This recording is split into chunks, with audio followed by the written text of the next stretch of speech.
I'll get it, Mother. What's the matter? What is it, Sarah? They want pillows. Anything I can do, Miss Preen? No, thank you. Don't call yourself a doctor in my presence! Look at this. 2 more packages, telegrams. There was something from Alaska early this morning. Look at this. 1 from New York, 1 from San Francisco. Would you get the phone, June? Sure. New York, San Francisco. I'm waiting. Who is it, June? I'll get them right away. He wants some Players Club cigarettes. Players Club? Yeah, they have them at Kitchener's. I'll get them all. Hello, yes. Tell me, Miss Preen, is he? Are they bringing him out soon? They're getting him out of bed right now. He'll be out very soon. So glad. He must be very happy. Rats like a rat in this hellhole! 2 o'clock? Yes, I think that will be fine. All right. Well, who do you think that was on the telephone just now? The Duke of Windsor from London! The Duke of Windsor? On our telephone? I'll open the door. This is a busy house.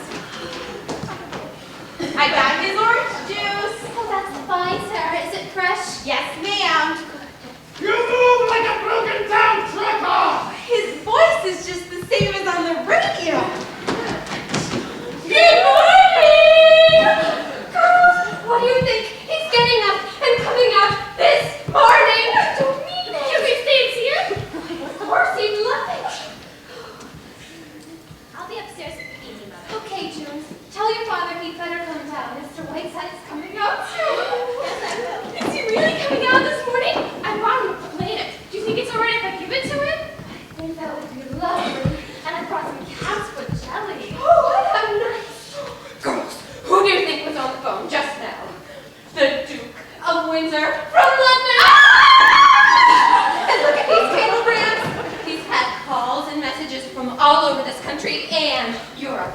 I just can't tell you what's been going on. I'm simply exhausted. There's a big piece about it in this week's Time magazine. Did you see? No. Really? Yes, it is. Your name's in it too, Jamie. Listen. Portly Sheridan Whiteside, wit, lecturer, radio orator, intimate friend of the great and near great, last week found his celebrated wit no match with which to combat an injured hip. The Falstaffian Mr. Whiteside, trekking across the country on one of his annual lecture tours, met his Waterloo in the shape of a piece of ice on the doorstep of Mr. and Mrs. Earnest. Oh, result, canceled lectures and disappointment to thousands of club women in Omaha, Denver, and points west. Further result, the idle the airways rest until further notice in home of surprise Mr. and Mrs. Stanley. Possibility, Christmas may be postponed this year. What does that mean? A small piece of ice on the doorstep of Mr. and Mrs. Think of it. Well, you know, if it were my house, baby, I'd have a bronze plate put on the step right where it fell. Of course. I felt simply terrible about it. He just never goes to dinners anywhere. And he finally agreed to come here. And then this had to happen. Poor Mr. Whiteside. But it is going to be so wonderful having him here with us. Just think of it. We'll sit around in the evenings and discuss books and plays and all the great people he's known, and he'll talk in that wonderful way of his. He may even read Goodbye, Mr. Chips to us. Oh, Daisy! I can't wait any longer. It's Mr. Whiteside on. Good morning, ladies. Good morning! Ernest, you'll never guess. He's getting up and coming out this morning, and the Duke of Windsor telephoned from London, and we're in Time magazine. Look. I don't like this kind of publicity at all, Daisy. When do you suppose he's going to leave?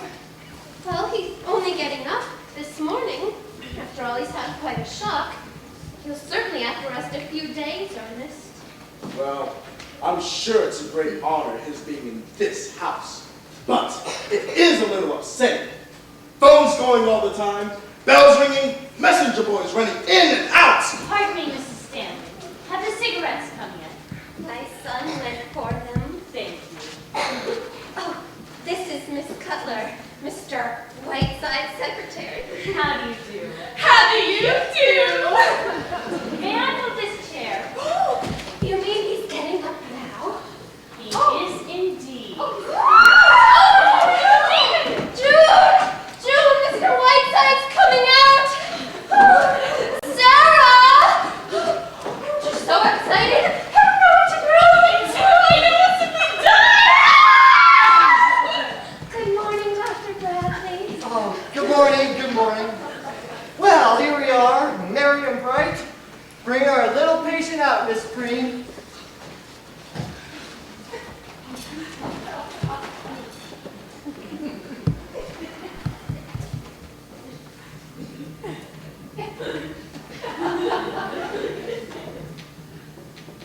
I may vomit. Good morning, Mr. Whiteside. I am Mrs. Ernest Stanley. Remember? And this is Mr. Stanley. How do you do, Mr. Whiteside? I would thought you are better. Thank you. I'm suing you for $150,000. What's that? What? I said that I'm suing you for $150,000. Do you mean because you fell on our steps, Mr. Whiteside? My lawyers will explain everything to you in court. Who are those two harpies standing there like the kiss of death? Made from your own foot, I have no doubt. And now, Mrs. Stanley, I have a few small matters to take up with you. Since this corner druggist at my elbow informs me that I must remain in this moldy mortuary for at least another 10 days, due entirely to your stupidity and negligence, I have no choice but to carry on my activities as best I can. I shall require the exclusive use of this room, as well as that drafty sewer you call a library. I want no one to come in or out of this room while I'm here. What do you mean, sir? We have to use the stairs to get up to our rooms, Mr. Whiteside. Isn't there a back entrance? Why, yes. Then use that! I shall also require a room for my secretary, Miss Cutler. Let me see. There'll be a great many incoming and outgoing telephone calls, so please do not use the telephone. I sleep until noon, and I must have quiet throughout the house until that hour. There'll be 6 for lunch today. Where is the cook? Mr. Whiteside, if I may interrupt for a moment. You may not, sir. Get your clammy hands off my chair. You have the touch of a sex-starved cobra. And now, will you all leave quietly, or must I inform my secretary to pass along you with a baseball bat? Well, will we see you here? If we'll call you. Oh, no, we mustn't use the phone. Well, we'll see you. Goodbye. Goodbye. Now look here, Mr. Whiteside. There is nothing to discuss, sir. Considering the damage that I've suffered at your hands, I'm asking very little. Good day.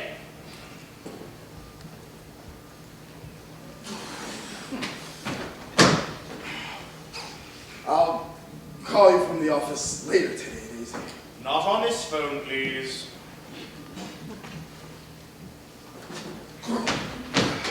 Here is the menu for lunch.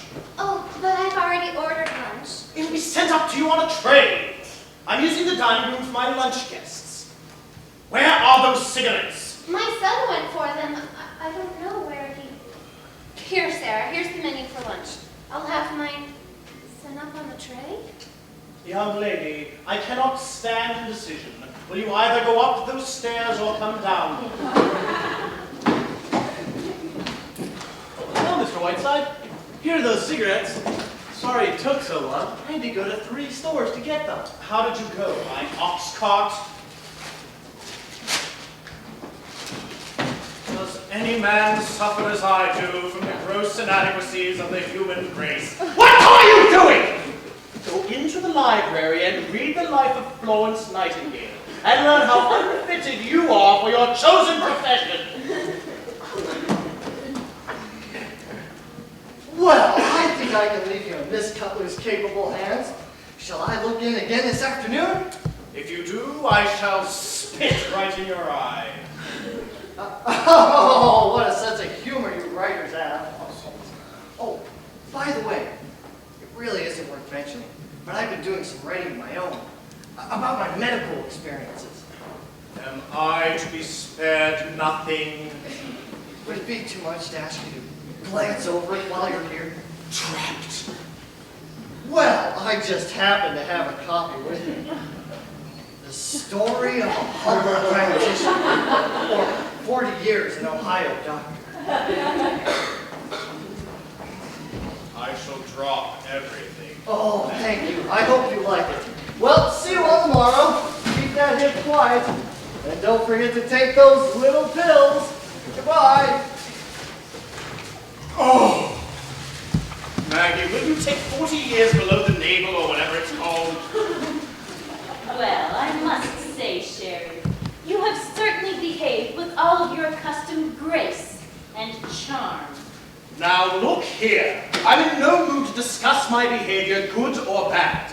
I had no desire to cross this cheerless threshold. I was hounded and badgered into it. And now, after 2 weeks of racking pain, I find myself being accused of behaving without charm. What would you have me do? Kiss them? Very well, Sheridan.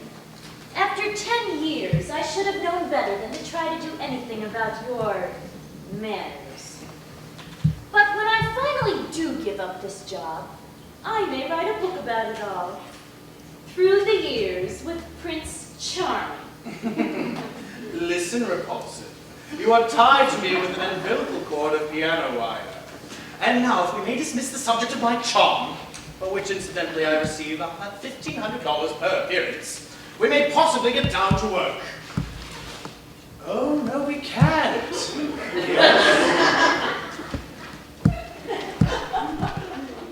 My name is Harriet Stanley, and I know you are Sheridan Whiteside. I found this holly framed green against the pine trees. It was the nicest present I could bring you.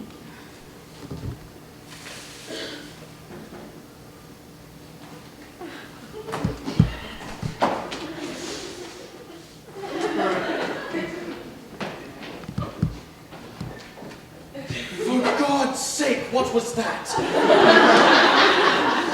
That was Mr. Stanley's sister, Harriet.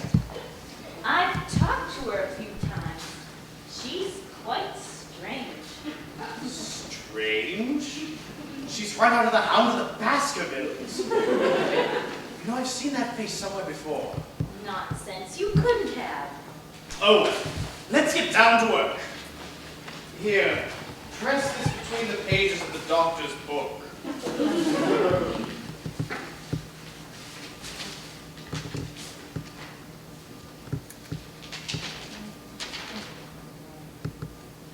I see no reason why I should endorse maiden-form brasiers. Here are some telegrams. What's the date today? December 10th. Send a wire to Columbia Broadcasting and schedule my Christmas Eve broadcast from the New York studio, as I shall be returning east instead of proceeding to Hollywood. Stop. Have as my special New Year's Eve broadcast guests Yasha Heifetz, Walt Disney, Mae West, Eleanor Roosevelt, with Haile Selassie on shortwave from England. Whiteside. Are you sure you'll be all right by Christmas, Sheridan? Of course I will. Send a wire to Mahatma Gandhi, Bombay, India. Dear Boo Boo, schedule change. Can you meet me in Calcutta July 12th? Dinner 8:30, Whiteside. A wire to the editor of Atlantic Monthly. Don't worry, Stinky, copy will arrive, Whiteside. Arturo Toscanini. Where is it? I'll find him.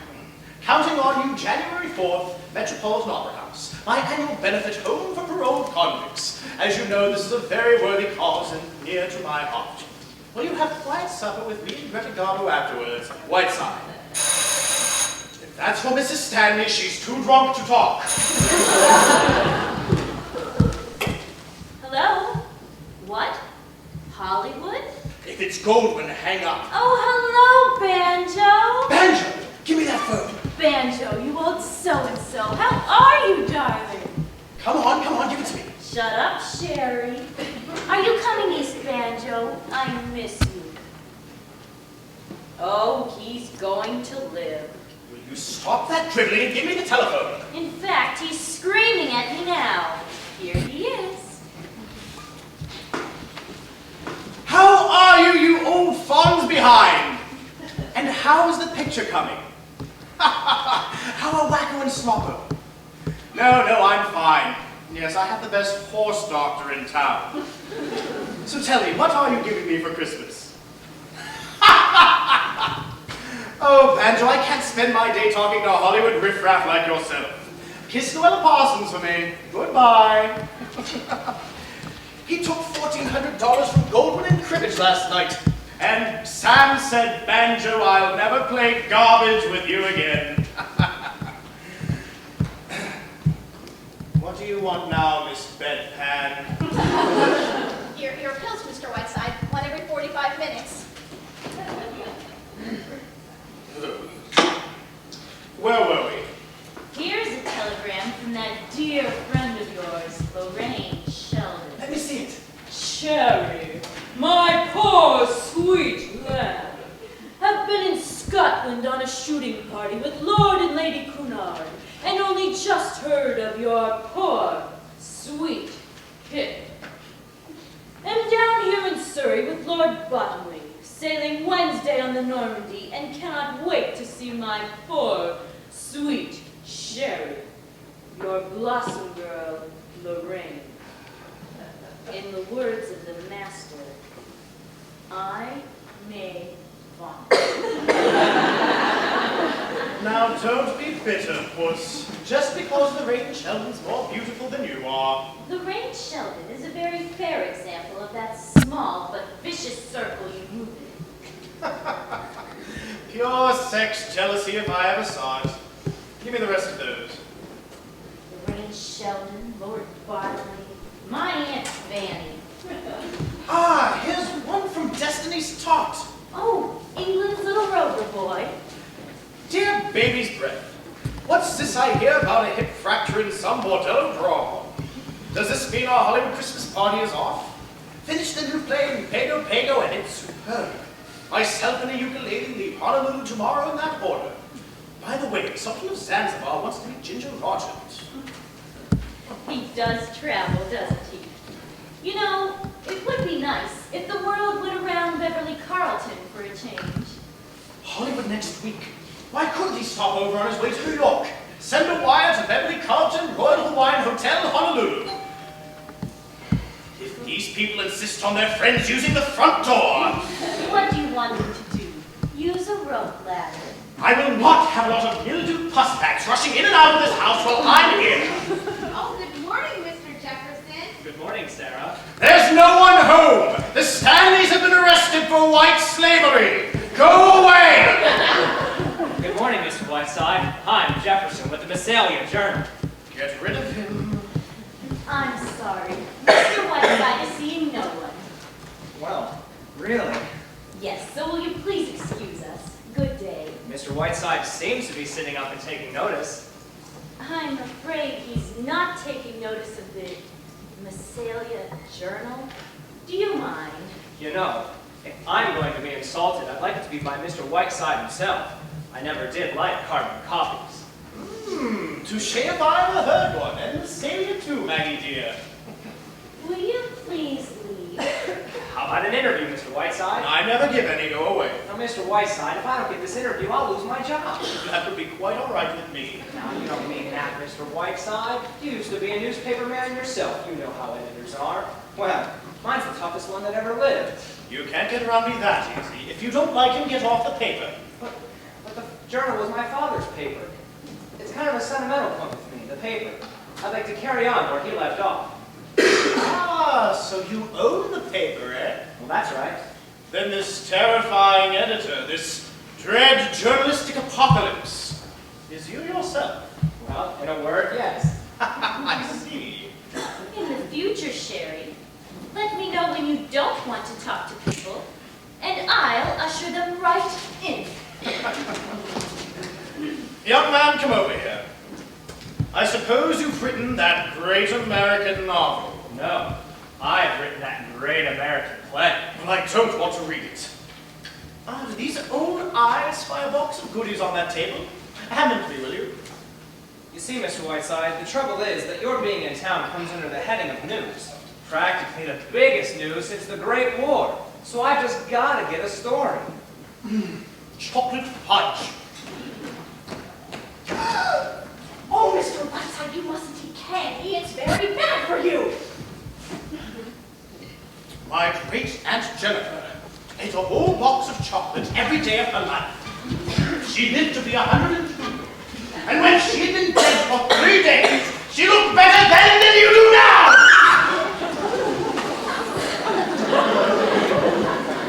So now that you've won me over, what would you like to know? Well, how about a brief talk on famous murder? You're an authority on murder is a fine art. My dear boy, when I talk about murder, I get paid for it. Well then, what do you think of Massalia? How long are you going to be here? Where are you going? Things like that. Very well. A. Massalia is a town of irresistible charm. B. I can't wait to get out of it. And C. I go from here to Crockfield Home for Paroled Convicts, an institution for which I've raised nearly $500,000 in the past 5 years. Will you sign this, please? This aging debutante, Mr. Jefferson, I retain in my employ only because she is the sole support of her two-headed brother. I see. Oh, well, thank you very much, Mr. Whiteside. You've been very kind. By the way, I'm a cribbage player. If you need one while you're in town. Fine. How much can you afford to lose? Well, I usually win. We won't discuss that. Come back at 8:30. Good Sherry! Metz! Metz, you marvelous mad scientist! What are you doing here? Benjamin, first, I kiss my little nugget. Metz, darling, what a wonderful surprise. The enchanted Metz!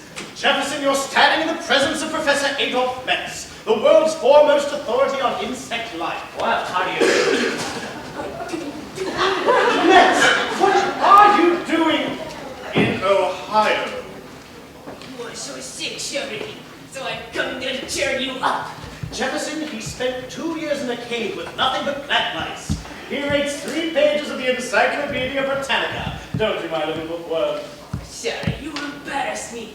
Look, I have brought you a present to while away Yamas. Please.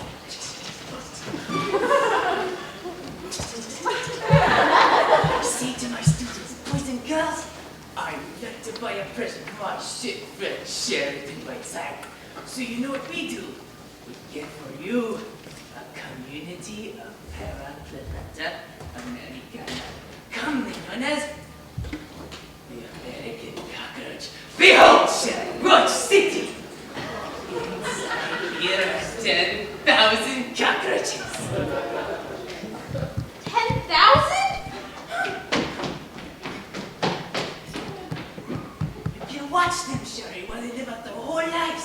It is so fascinating. There's a microphone, Sherry. You can listen to their mating calls. There are microphones inside. Listen.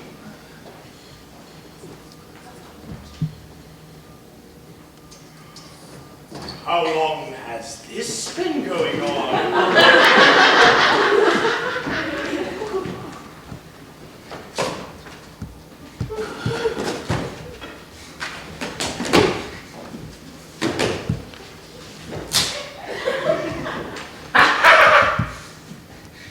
Paraplaneta Americana.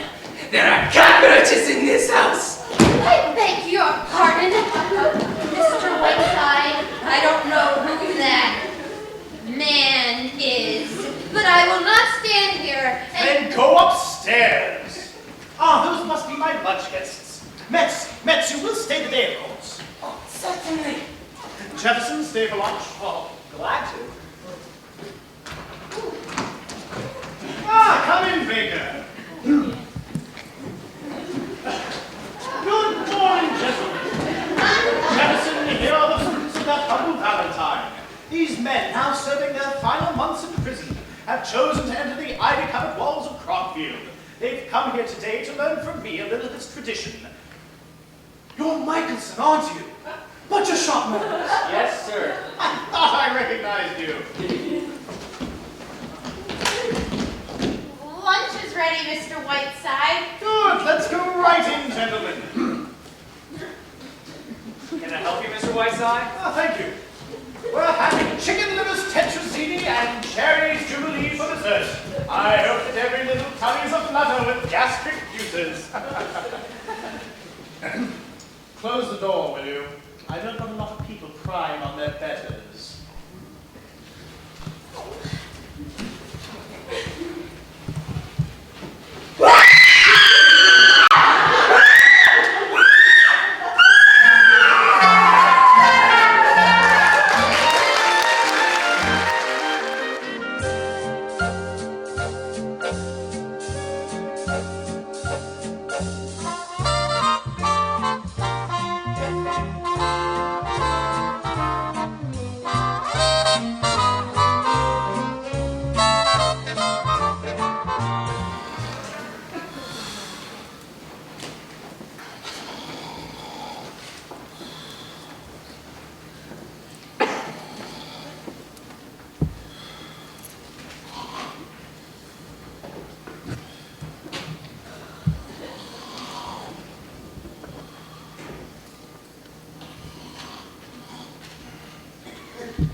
Dreaming of Jean Harlow, and I awake to find you.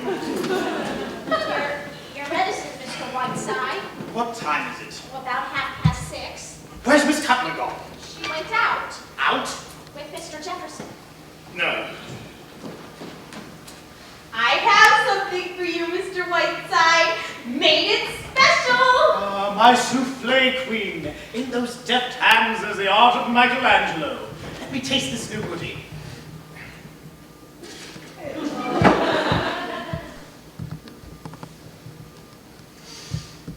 Poetry!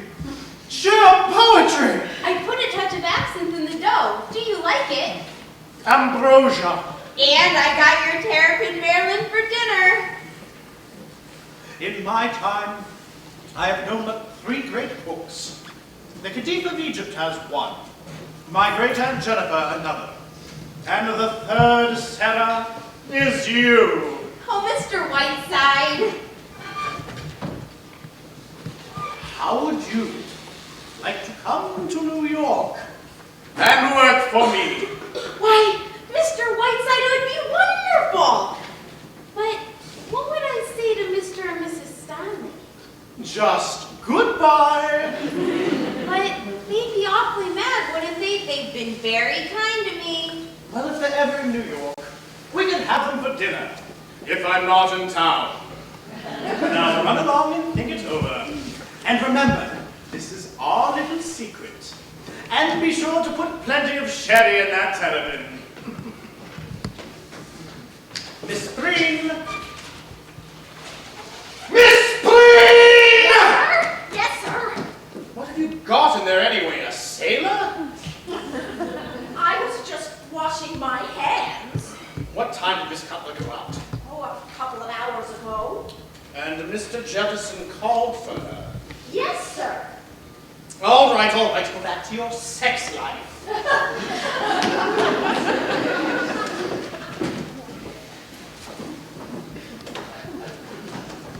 Dear Mr. Whiteside, may I show you a few mementos of the past?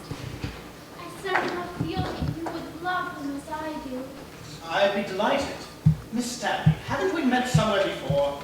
Oh, no. I would have remembered. It would have been one of my cherished memories. Like these. See, here I am with my first sweetheart. I was 8, and he was 10, under our lovely beechwood trees. I've never forgotten him. What happy times we had. But I tell you, I'm going to! Oh, there's someone coming. I'll come back. No, Ernest, please. Be quiet, Daisy! Mr. Whiteside, I want to talk to you, and I don't care whether you're busy or not. I have stood all that I'm going to stand. Indeed. This is the last straw. I have just received a bill from the telephone company for $784. Look at this. Oklahoma City, Calcutta, Hollywood, Australia, Rome, New York, New York, New York, New York, New York! Now I realize, Mr. Whiteside, that you are a distinguished man of letters. Yes, of course, we both do. Please! But in the past week, we have not been able to call our souls our own. We have not had a meal in the dining room once. I have to tiptoe out of the house in the mornings. Or I come home to find convicts sitting at my dinner table, butcher shop murderers, and a man putting cockroaches in the kitchen. They just escaped, Ernest. That's not the point! I tell you, Mr. Whiteside, I won't stand for it, no matter who you are. Have you quite finished? No, I have not. I go down in the cellar this morning and trip over that octopus that Ernest Hemingway sent you. Oh, I won't, I'll tell you. I won't stand for it, I won't! Mr. Whiteside, I want you to leave this house as soon as you can and go to a hotel. Stop buying me, Daisy!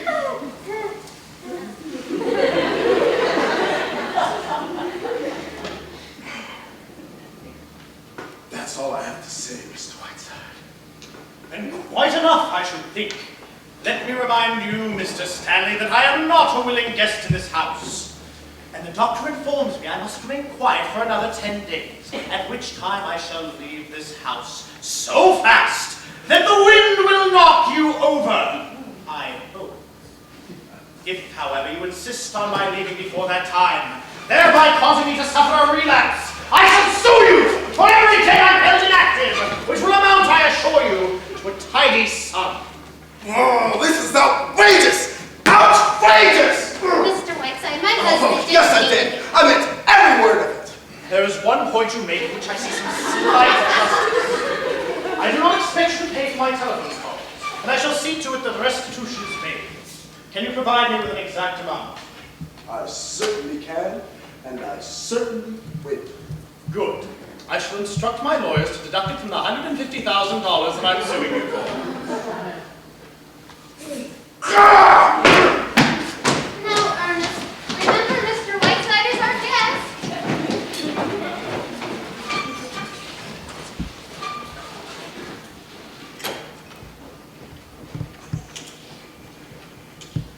Hello, operator. Give me the salient journal. Hello, journal. Is Mr. Jefferson there?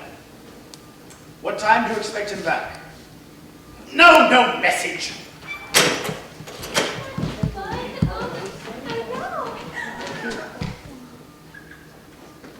Come here, you two. Come on, I'm not going to bite you.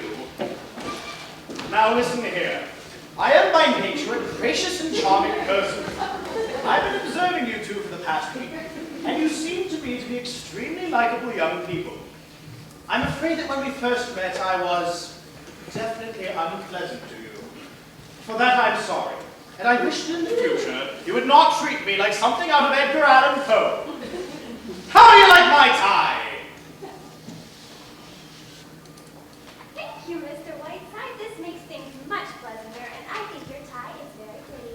Well, now that we're on speaking terms, Mr. Whiteside, I have to tell you that I've been admiring all your ties. Do you like this one? I certainly do. Then it's yours. Wow, thanks. Now really, this curious legend that I'm a difficult person is pure fabrication. Ice skating, eh? Ah, me. I remember when I used to cut figure eights, arm in arm with Betsy Ross, waving the flag behind us. Wonderful the ice today. Mr.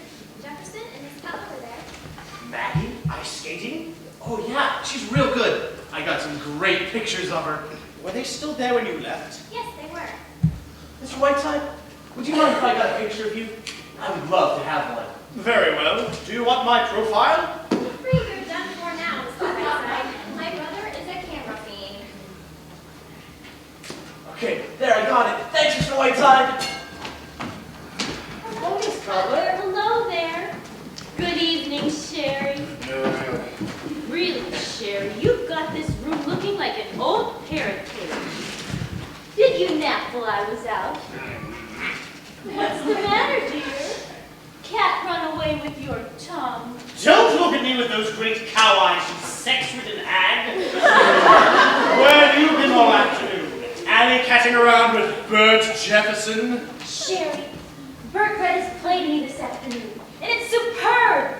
It isn't just that play written by a newspaper man. It's superb. I want you to read it tonight. It just cries out for Catherine Hepburn. Will you send it to her, Sherry? And will you read it tonight? No, I will not read it. Now or any other time. And while we're on the subject of Bert Jefferson, perhaps you'd ask him to pay your salary, considering he takes up all your time. Oh, come now, Sherry. It isn't as bad as that. I haven't even been able to reach you, not knowing what hayloft you frequent. Oh, stop behaving like a spoiled child, Sherry. Don't talk to me in that patronizing tone, you flea-bitten Cleopatra. I am tired of you sneaking out behind my back every time my back is turned on you, like some lovesick teenager. Well, Sherry, I'm afraid you've hit the nail on the head. Explain yourself. I'll make it quick. I've fallen in love. Nonsense. This is merely delayed puberty. Sherry, I'm afraid this is it. You're going to lose a very excellent secretary. You're out of your mind. Yes, I think I am a little. But I'm a girl who's waited a long time for this to happen. And now it has. Bert Jefferson doesn't know it yet, but I'm going to try my darndest to marry him. Is that all? Yes. Except that, well, I suppose this is what might be considered my resignation. As soon as you've got someone else. Now listen to me, Maggie. We've been through a lot together, and you are indispensable to me. However, I find myself unselfish enough to not stand in your way where your happiness is concerned, because whether you know it or not, I have a deep affection for you. I know that, Sherry. That being the case, I will not sit by and watch you make a fool of yourself. I'm not, Sherry. You are, my dear, and it's incredible. How am I to believe that a girl for the past 10 years has had the great of the world served up to her on a platter? I can't believe that it is anything but kind of temporary insanity where you're swept off your feet in 7 days by some small-town, second-rate newspaper man. Sherry, I can't explain what's happened. I can only tell you that it's so. It's hard for me to believe, too. Here I am, a hard-bitten old cynic, behaving like True Story magazine, and liking it. Discovering the moon and ice skating. I keep laughing to myself all the time, but there it is. What can I do about it, Sherry? I'm in love. We are leaving tomorrow. Hip or no hip, we are leaving here tomorrow. Get me a train schedule and start packing. I'll get the ants out of those moonlit pants. It's no good, Sherry. It's no good. I'd be back on the next streamline train. It's unbelievable! Can you really see yourself as the wife of the editor of the Massalia Journal, having an evening at home with Mr. and Mrs. Stanley, Mr. and Mrs. Poopface, and the members of the Book of the Month Club? Sherry, I've had 10 years of the great figures of our time.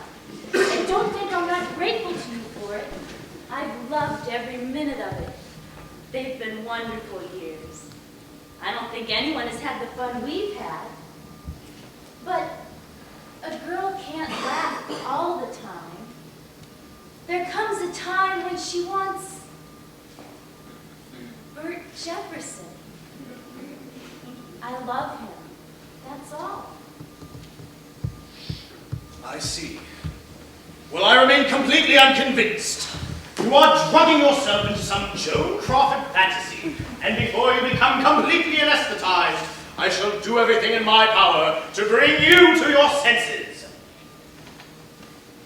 Now you listen to me, Whiteside. Lay off. I know you. I know what a devil you can be. I've seen you do it to other people, and don't you dare do it to me. Don't drug yourself into the idea that all you're thinking of is my happiness. You're thinking of yourself a little bit too. And all those months of breaking in someone new. I've seen you in a passion before, when you couldn't dine in Calcutta on July 12th with Boo-Boo. Well, that's too bad, but there it is. I'm going to marry Bert if he'll have me, and don't you dare try any of your tricks. I'm on to every one of them. So lay off. That's my message to you, big Lord Fauntleroy.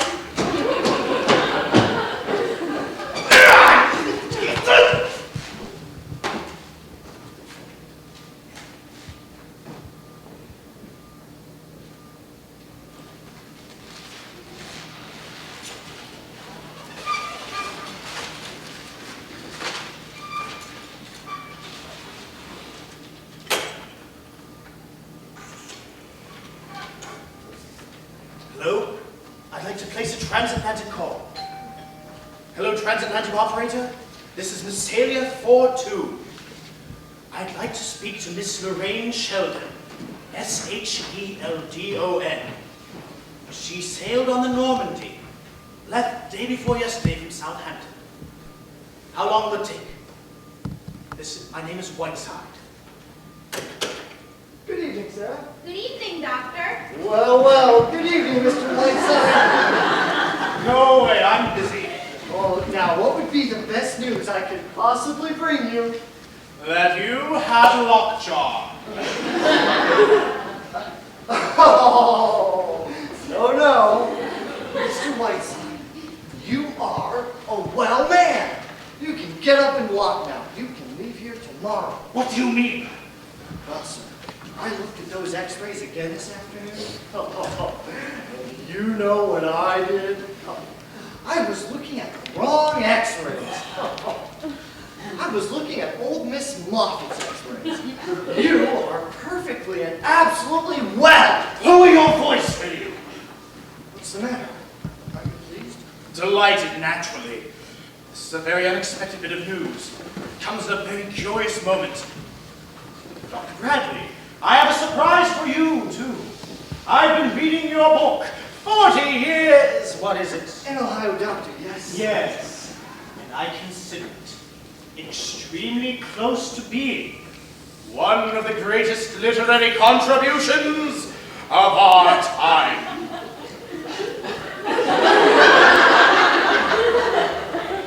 Mr. Whiteside. So strongly do I feel about it, Doctor, that I have a proposition to make you. Here and there, the book is a little rough, a little uneven. What I'd like to do is stay here in Massalia and work on it with you. Oh, Mr. Whiteside, I'd be so terribly honored. Yes, but there is one difficulty. If my lecture bureau and my radio sponsors were to learn that I am well, they would insist on me fulfilling my contracts, and I'd be forced to leave Massalia. Therefore, Doctor, we must not let anyone know that I am well. I see. Not even Miss Cutler, you understand? No, I won't. Not a soul. Not even my wife. That's fine. Oh, Mr. Whiteside, when do you want to start work? Tonight? Oh, I just have one patient that's dying. Then I'll be perfectly free. You'll excuse me, Doctor, this is a very important phone call. Come back tomorrow morning. Yes, this is Whiteside. Tomorrow morning. Oh, tomorrow morning. So, good night. Oh, I'll be so proud to work with you, Mr. Whiteside. You've made me very proud of Mr. Whiteside. Yes. Very good. Yes, this is Whiteside. Put them through. Hello? Is this my blossom girl? How are you, my lovely? No, I'm still out here. Yes, I'm fine. Now listen, Lorraine. When do you land in New York? Tuesday? That's fine. Now listen, my pet. I have some great news for you. I've discovered a wonderful play with an enchanting part in it for you. Now, the author, he's a newspaper man here in town, and he wants me to send it to Kate Hepburn. And she would give her eye teeth to play it, but I think I can get it for you. No, he's young, he's attractive, and he's just your dish, my dear. All it takes is a little doing, and you're the girl that can do it. Isn't that exciting, my pet? And Lorraine, don't send me any messages. Just get on a train and arrive. Oh, no need to thank me, my dear. It's perfectly all right. Have a nice trip, and hurry out here. Goodbye, my blossom.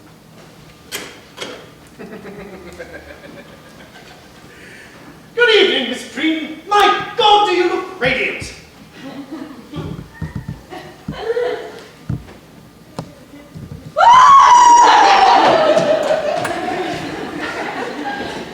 Sherry, I'm sorry for what I said earlier. I'm afraid I was a bit unjust. That's all right, my dear. We all lose our tempers now and then. I promised to go to dinner with Bert, and then to a movie. But we'll come back and play cribbage with you instead. Fine. See you soon, Sherry dear. Goodbye. Goodbye.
Good evening, Sarah. Good evening, Mr. Jefferson. Hello, Maggie. Merry Christmas, Sarah. Merry Christmas, Mr. Jefferson. Say, business is good, isn't it? My, what a little bit of hourly radio show can get you. What did his sponsors give him? They gave him a full year's supply of their product. Cream of mush. Well, I'll give it right back to them tonight over the air. Wait until you hear tonight's broadcast. It's so sticky, I haven't been able to get it off my fingers since I copied it. I'll bet. Look, I'll come clean. Under the influence of God knows what, I've just bought you a Christmas present. Why, Mr. Jefferson, sir. Only, I'd like you to take a look at it before I throw away my hard-earned money. Can you come downtown and take a look at it with me? Bert, this is very sweet of you. I'm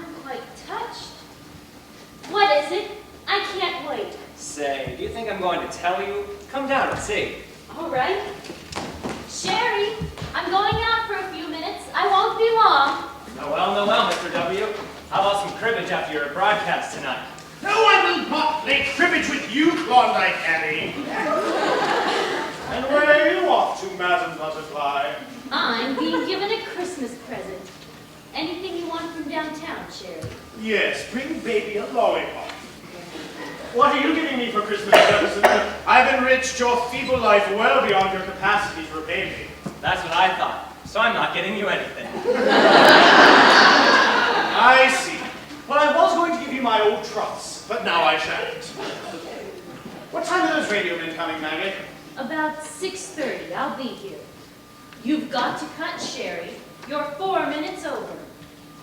Oh, by the way, there's a wire here from Beverly Carlton. He doesn't know which train he can get out of Chicago, but he'll be here sometime this evening. Good. Is he staying the night? No, he has to get right back out again. He sails Friday on the Queen Mary. Think I could peek in at the window and get a look at him? Beverly Carlton used to be one of my heroes. Used to be, you ink-stained hack? Beverly Carlton is the greatest single talent in the English theatre today. Maggie, get rid of this illiterate numbskull. I do not want to see him again. Yes, Mr. Whiteside, sir. I won't come back until Beverly Carlton is here. Where are we going, Bert?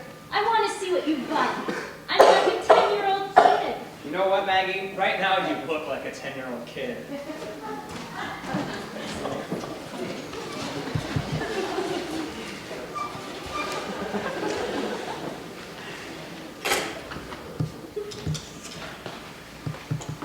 Hello, give me the mansion house, please. No, I don't know the number. Hello, mansion house? Has Miss Lorraine Sheldon arrived yet? That's right, Miss Lorraine Sheldon from New York. She hasn't, eh?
penguins and put them back in their crate. There are 2 of them. Capture the penguins, yes. Yes, and Miss Preen, will you entertain them until I go in? Yes, sir. The Christmas tree in the bedroom just fell on Mr. Stanley. He's got a big bump on his head. Isn't that too bad? Go ahead, Doctor. Go on, Miss Preen. Hello, Mr. Whiteside. Ah, hello, Richard, my boy. Mr. Whiteside, will you have some time later? I don't know, Doctor. I'm busy now. Well, suppose I wait a while.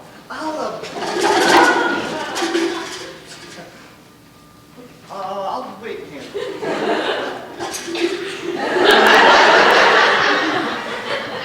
Dr. Bradley is the greatest living argument for mercy killing. Well, what do you want this evening? Can a camera shot in my left nostril? I'm all stocked up on those. But have you got a chance to look at some new ones I've taken? I certainly do. Why, these are splendid, Richard. There's true artistry in them. I like everything that you've shown me. This is the essence of photographic journalism. Say, I didn't know they were as good as that. I just like to take pictures, that's all. Richard, I've been meaning to talk to you about this. You're no longer a kid, just fooling around with a camera. These are good. This is what you ought to do. You ought to get out of here and do those things that you were telling me about. Get on a boat and get off wherever it stops. Galveston, Singapore, Mexico. Work your way through, taking pictures. Millions of them. Terrible pictures, wonderful pictures, everything. Wouldn't I like to?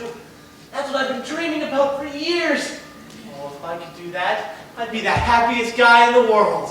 Well, why don't you? If I were your age, I'd do it like a shot. Oh, but you know why. Dad.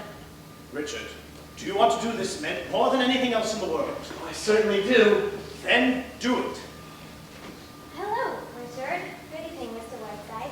Hello, my lovely. So I'm afraid, Richard, that it is up to you. I guess you're right. Thanks, Mr. Whiteside. You've been swell. Righto, Richard. June, are you coming upstairs later? In a few minutes, Richard. Knock on my door. I want to talk to you. I will.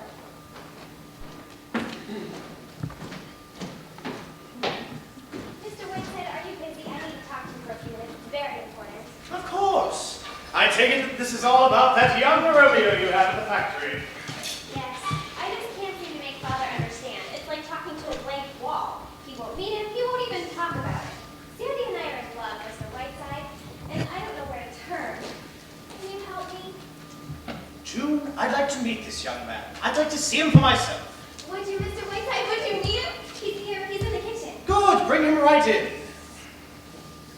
Mr. Whiteside, he's a very sensitive boy, so you will be nice to him, won't you? Damn it, June. When will you learn that I'm always kind and courteous? Bring this idiot in. Sandy. Here he is, Mr. Whiteside. This is Sandy. How do you do, young man? I've been hearing a lot about you this past week, and if I've been informed correctly, it seems that you two babes in the woods have gone quietly out of your minds. There's another name for it. It's called love. Well, you've come to the right place. Dr. Sheridan Whiteside, broken hearts mended, brakes realigned. Go right ahead.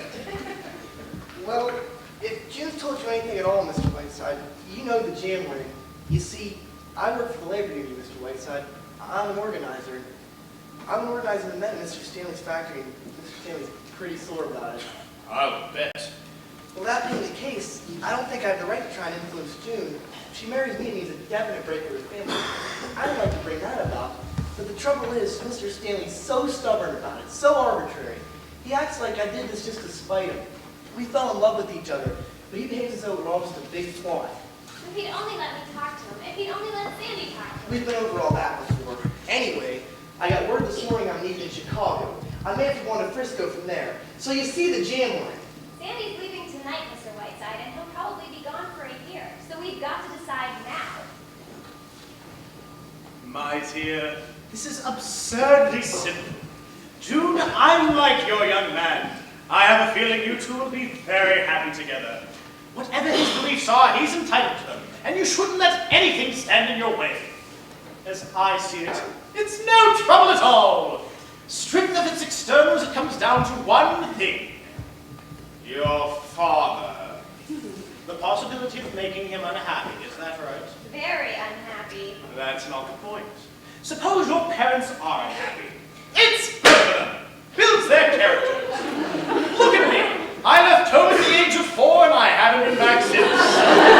They hear me on the radio and that's enough for them. Then your advice is to go ahead, Mr. Whiteside? It is. Marry him tonight, June. Come along, Daisy. Who's that? Stop coddling. Forgive us for trespassing, Mr. Whiteside. Not at all, old fellow. It is Christmas after all. Merry Christmas, Merry Christmas.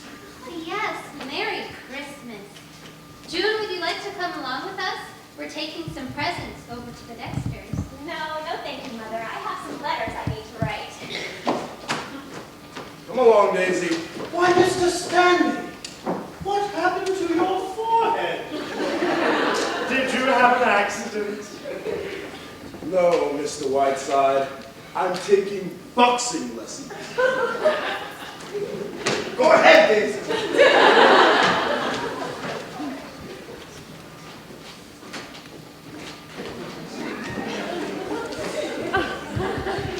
Merry Christmas, Mr. Whiteside. I've been trying all day to see you. To give you this. Why, Miss Stanley, a Christmas gift for me? It's a picture of me, as I used to be.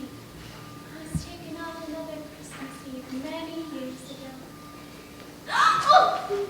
Don't open it till the very stroke of midnight. Will you?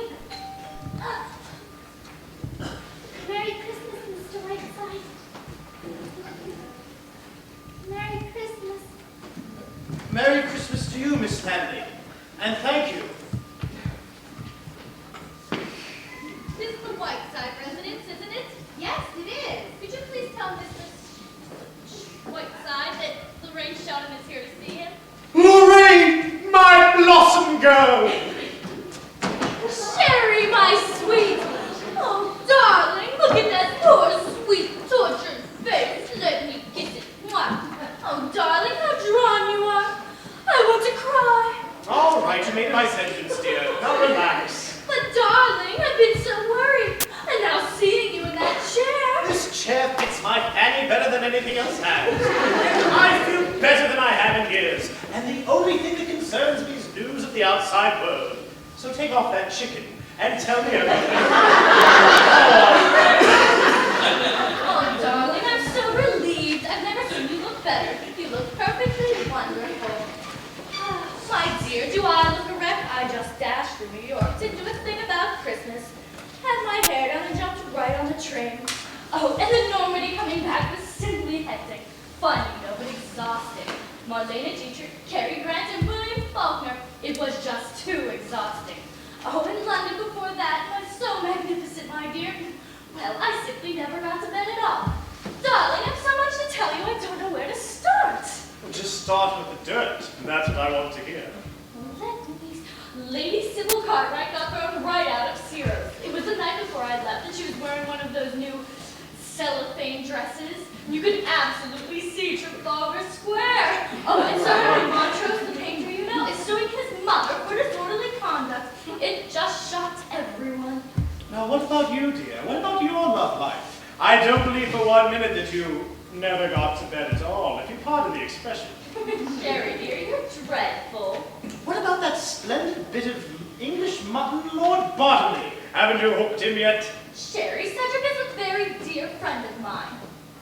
Now, Blossom girl, this is Sherry. Don't try to pull the bedclothes over my eyes. Don't tell me for 1 minute that you would not like to be Lady Bottomley with £100,000 a year and 12 castles.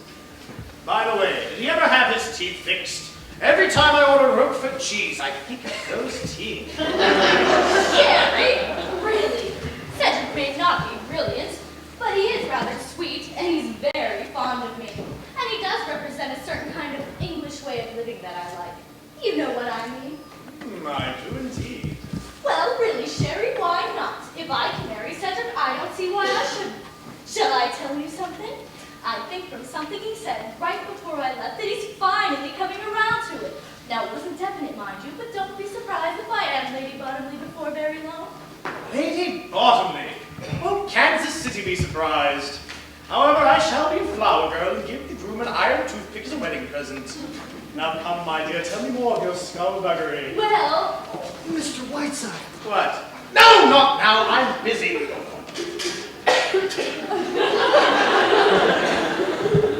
was that man? He's fixing the plumbing. Now come here. I want some news.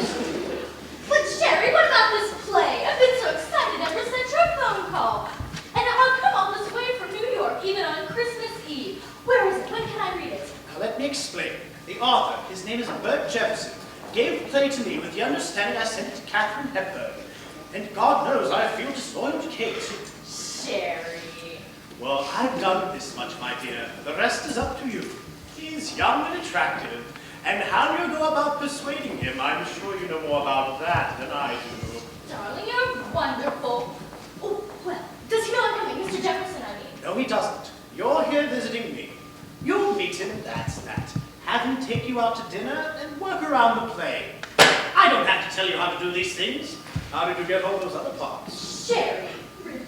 Well, I'll go right back to the hotel and get into something more attractive. I just dumped my bags and rushed right over here. That's right. Get into your working clothes and rush back here and spend Christmas Eve with Sherry. And I'll have Mr. Jefferson on tap. By the way, I have a surprise for you. Who do you think's coming out here on a flying visit? But none other than your old friend and co-star, Beverly Carlton. Really? Beverly? I thought he was off being glamorous again on a tramp steamer. Now, mustn't be jealous just because he got better notices than you did. Don't be silly, Sherry. I never read notices. I just wouldn't care to work with him again, that's all. He's not staying here, is he? I hope not. Temper, no he's not. Where'd you get that diamond clip, dear? That's a new bit of loot, isn't it? Oh, this? Haven't you seen this before? Cedric gave it to me for his mother's birthday. She was simply furious. Look, darling, I've got a taxi outside. Sherry, what do you think? I've just been given the most beautiful... Hello, Maggie. I knew you must be around here somewhere. How are you, my dear? Santa's been busy, pet. Blossom Girl just dropped in out of the blue to pay us a Christmas visit. Hello, Lorraine. Who's that? Ah, Bert! Miss Lorraine Sheridan, meet Bert Jefferson. And young man, this is Miss Lorraine Sheridan. How do you do, Miss Sheridan? How do you do? I didn't quite catch that name. Jefferson? That's right, pet. Why, Mr. Jefferson, you don't look like a newspaper man. You don't look like a newspaper man at all. Really? I thought it was written all over me in neon lights. Oh, no, I would have said that you were, I don't know. An aviator, an explorer or something. They all have that same kind of dash about them. I'm simply enchanted with your town, Mr. Jefferson. It gives one such a warm, gracious feeling. Tell me, have you lived here all your life? Practically.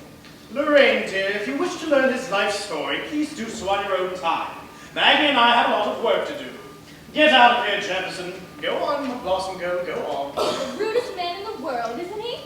Can I drop you, Mr. Jefferson? I'm on my way to the, mansion house, I think it's called. Well, thank you, but I've got my car. Suppose I drop you. Oh, that would be wonderful. See you in a little while, Sherry. Goodbye, Maggie.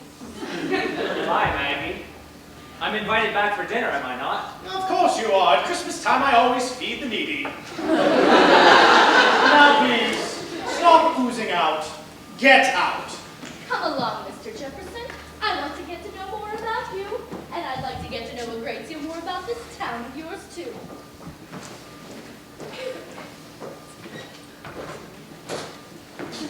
There's a copy of the radio broadcast on this table, isn't there?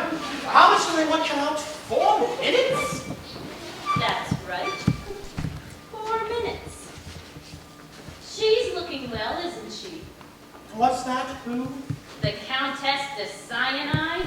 Quite a surprise, wasn't it? Her dropping in. Yes, it was, wasn't it? Now get to work, Maggie, get to work. Why, she must have gone through New York like a laxative. How long is she going to stay? Oh, I don't know, a few days. When this joyous season of year, when in the hearts of men, I can't cut that. Isn't it curious? There was the rain, snug as a bug, in somebody's bed on the Normandy. Ere the Yuletide season passed. Now, Sherry dear, we will talk of it. Now see here, just because a friend of mine happens to come out to visit me at Christmas doesn't mean... I have a feeling that that's Beverly. Go ahead, Maggie, see if it is. Go on, Maggie. Run, run!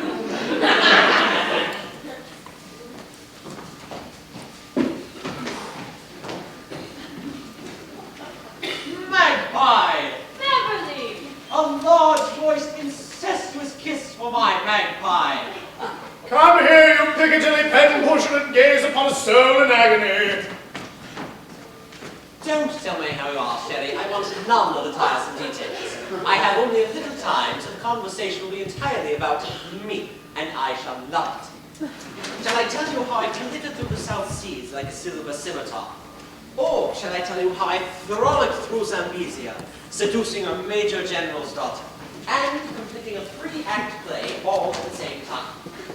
Magpie, dear, you are the moonlight of my middle age, and I love you very much. Say something, dear, to me. That's my girl. Now then, Shem, without going into mountainous waves of self-pity, how are you? I'm fine, you presumptuous cockney. Now, how was the trip? Wonderful? Fabulous! I did a fantastic amount of work. By the way, did I glimpse that little boudoir butterfly, the Sheldon, in a motorcar as I came up the driveway? You did indeed. She's paying us a Christmas visit. Dear girl, they do say she set fire to her mother, but I don't believe it. Sherry, my evil one, not only have I written the finest comedy since Moliere, but also the best review since my last one, and an operetta that frightens me. It's so good. I shall play it for 8 weeks in London and 6 in New York, and no matinees. And then I am off to the Grecian Islands. Magpie, dear, why don't you come with me?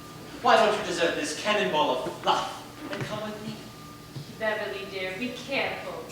You're catching me at a good moment. Beverly, how was Hollywood? How long were you there? 3 amazing days. I saw everyone from Adrian to Zgonc. They came, poor dears, as to a shrine. I was insufferably charmed and ruthlessly firm in refusing $7 million for 2 minutes' work. What about banjo? Did you see my wonderful banjo in Hollywood? I did indeed. He threw a dinner for me. I arrived in white tie and tails to be greeted at the door by 2 butlers, who quietly proceeded to remove my trousers. I was then ushered in my lemon silk drawers into a room full of Betty Davis, Claudette Colbert, and Clark Gable. Dear sweet, incomparable banjo. I remember that time in Antibes when banjo put a microphone under Lorraine's mattress and played it the next day at lunch. I remember it indeed. Lorraine left Antibes by the next boat. I wish Banjo were here now. What is it, Magpie dear? Is Lorraine being her own sweet sick making self? You wouldn't take her to the Grecian Islands with you, would you, Beverly? Just for me. Now see here, Lorraine is a dear friend who gallantly gave up her Christmas to spend it with me. I knew I had a bit of dirt resolved to nibble on. Oh, Mr. Whiteside. No, not now. Go away! Have you kidnapped someone, Sherry? Yes, that's Earhart. Now, is it something juicy? Juicy as a pomegranate. It is the latest report from London on the winter maneuvers of Miss Lorraine Sheldon against the left flank. In fact, all flanks of Lord Cedric Bottom. Listen. Lorraine has just left us in a cloud of Chanel No. 5. Since September, in her relentless pursuit of his lordship, she has paused only to change girdles and check her oil. Lias chased him panting from castle to castle, till he finally took refuge for several weekends in the gentleman's lavatory of the House of Lords. Practically no one is betting on the derby this year. We are all making book on Lorraine. She is sailing tomorrow on the Normandy, but would return on a tugboat if Bottomley so much as belches in her direction. Have you ever met Lord Bottomley, my dear? No, I haven't. Not the very good shooting today. Blast it. Only 6 partridges, 4 grouse, and the Duke of Sutherland. My God, it's Bottomley to his very bottom. Ripping debate in the house today. Old Basil spoke for 3 hours, nearly dropped dead at the end of it. You're making it up, Beverly. No one sounds like that. It's so good, it's uncanny. Damn it, Beverly, why must you rush out of here? I never get to see enough of you, you ungrateful moppet. Sherry, I can only tell you that my admiration for you was so great that I changed trains in Chicago just to spend 10 minutes with you and wish you a Merry Christmas. Merry Christmas. Oh, damn it, get rid of them, Maggie. Hello? Oh, hello, Bert. Oh, well, just a minute. Beverly, would you have time to talk to a newspaper man for just 2 minutes? I kind of promised him. Won't have time, Magpie. Oh. Wait a minute. Would you see him at the station just for a minute before the train, please? Bert, go to the station and wait for him. He'll be there in a few minutes. Bye. Come in, gentlemen. Ah, come in, Westcott. Ah, the airways, eh? Well, I shan't have to listen to you, thank God. I'll be on the train. Mr. Westcott, will you go in there, please? Sarah, will you show them where to plug in? Right this way, gentlemen. Come on, Whiteside, say goodbye. Au revoir, Sherry. What the hell, Maggie? I want to talk to Beverly. You can see Beverly in London on July 12th. I will not be rushed out of here like a baby who has to have his diapers changed. Beverly, I want 1 minute. I must have it. You'll make the train. The station's a minute and a half from here. Why, what's the matter, Magpie? Go away!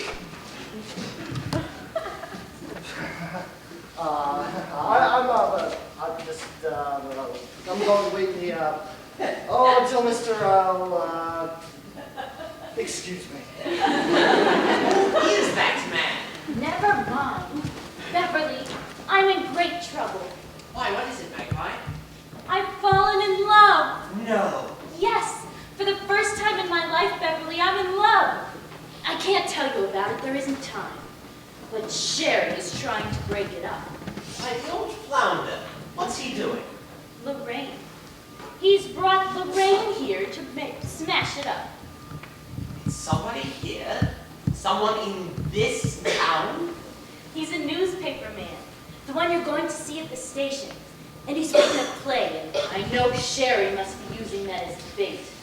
You've got to help me, Beverly. You know Lorraine, she'll eat him up alive. Well, what do you want me to do, Magpie? I've got to get Lorraine out of here. The further away, the better. And you can do it for me. But how can I do that? I'm leaving. Have you a carbon of the broadcast, Miss Cutler? Yes, there's one on that table. Thank you. One of those penguins ate the original. Here's what I want you to do. I want you to telephone Lorraine here and pretend you're Lord Bottomley. I love it. I absolutely love it. It's pure heaven, and it pitches Sherry and Lorraine at the same time. I adore it, and I shall do it up brown. Darling, the first baby will be named Beverly. Whatever it is. You're wonderful. Of course I am. Goodbye, my darling. I adore you. Mercy, let me out here. Shall I straighten up the room for the broadcast, Miss Cutler? No, Sarah, this isn't film, thank God. They only hear the liquid voice. Did you arrange with the choir, Miss Cutler? Yes, Mr. West. Thank you.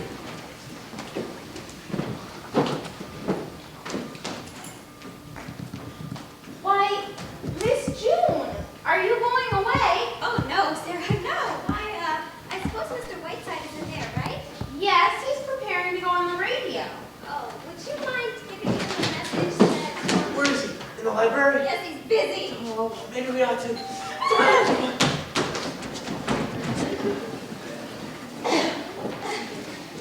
Thank you.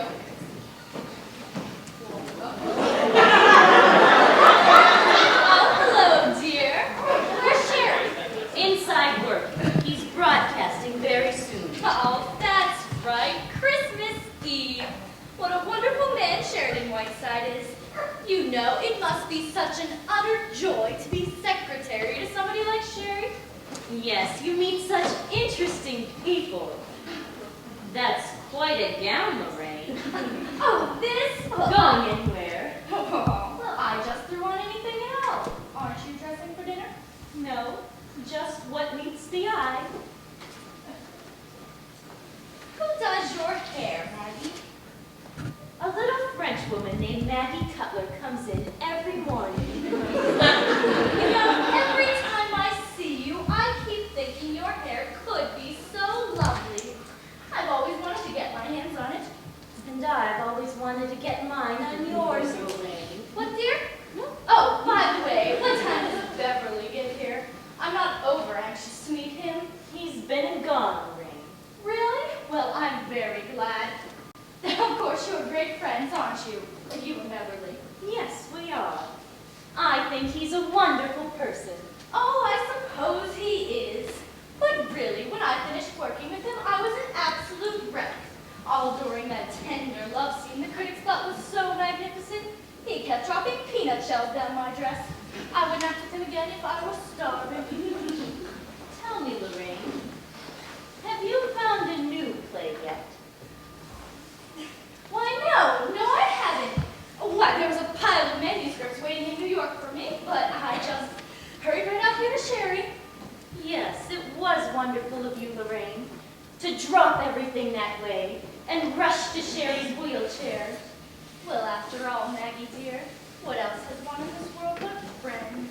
That's what I always say. How long will Sherry be in there? Not long. Did you know that Mr. Jefferson has written quite a good play? The young man that drove you to the hotel. Why, no, I didn't. Isn't that interesting? Yes, isn't it?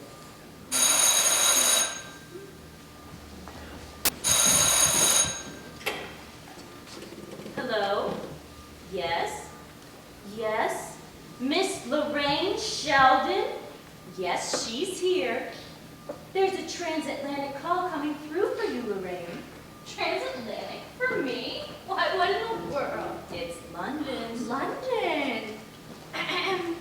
Hello? Hello? Cedric! Cedric, is this you? Why, Cedric, you darling!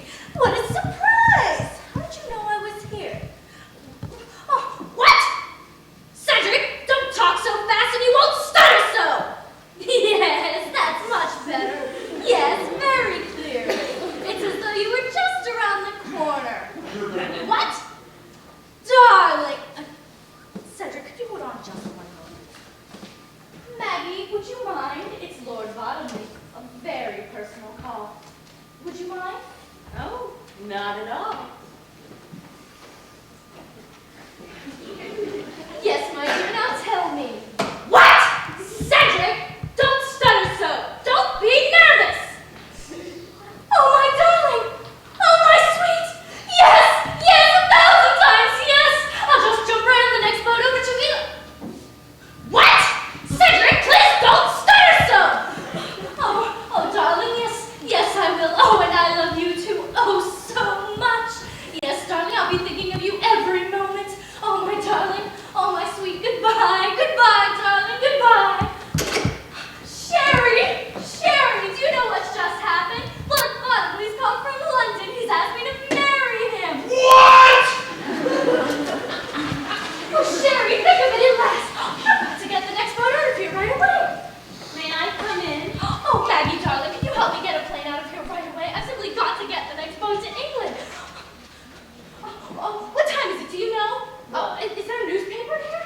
Queen Mary sails Friday.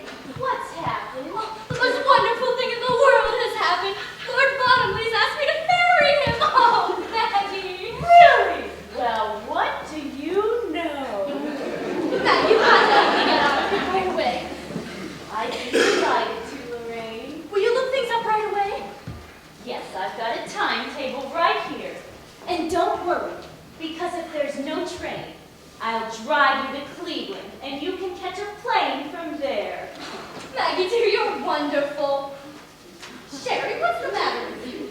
You haven't said a word. You haven't even congratulated me. Let me get this straight, Lorraine. Am I to understand from your girlish squeals that you're about to toss your career into the ash can? What? No, not at all. I mean, I may not be able to play this season, but there'll be other seasons after all. Don't explain, Lorraine. I understand only too well. I also understand why Helen Hayes remains the first actress of our theater. Oh, this is wonderful. You're in luck, Lorraine. There's a plane that leaves Cleveland at 10:30. It takes about an hour to get there. Why, it all works out wonderfully, doesn't it, Sherry? Peachy. Thank you, Maggie. Thank you so much. Oh, what's the number of the hotel that I'm staying at? I've got to get my maid to start packing. Messalia 32. Messalia 32, please. Thank you.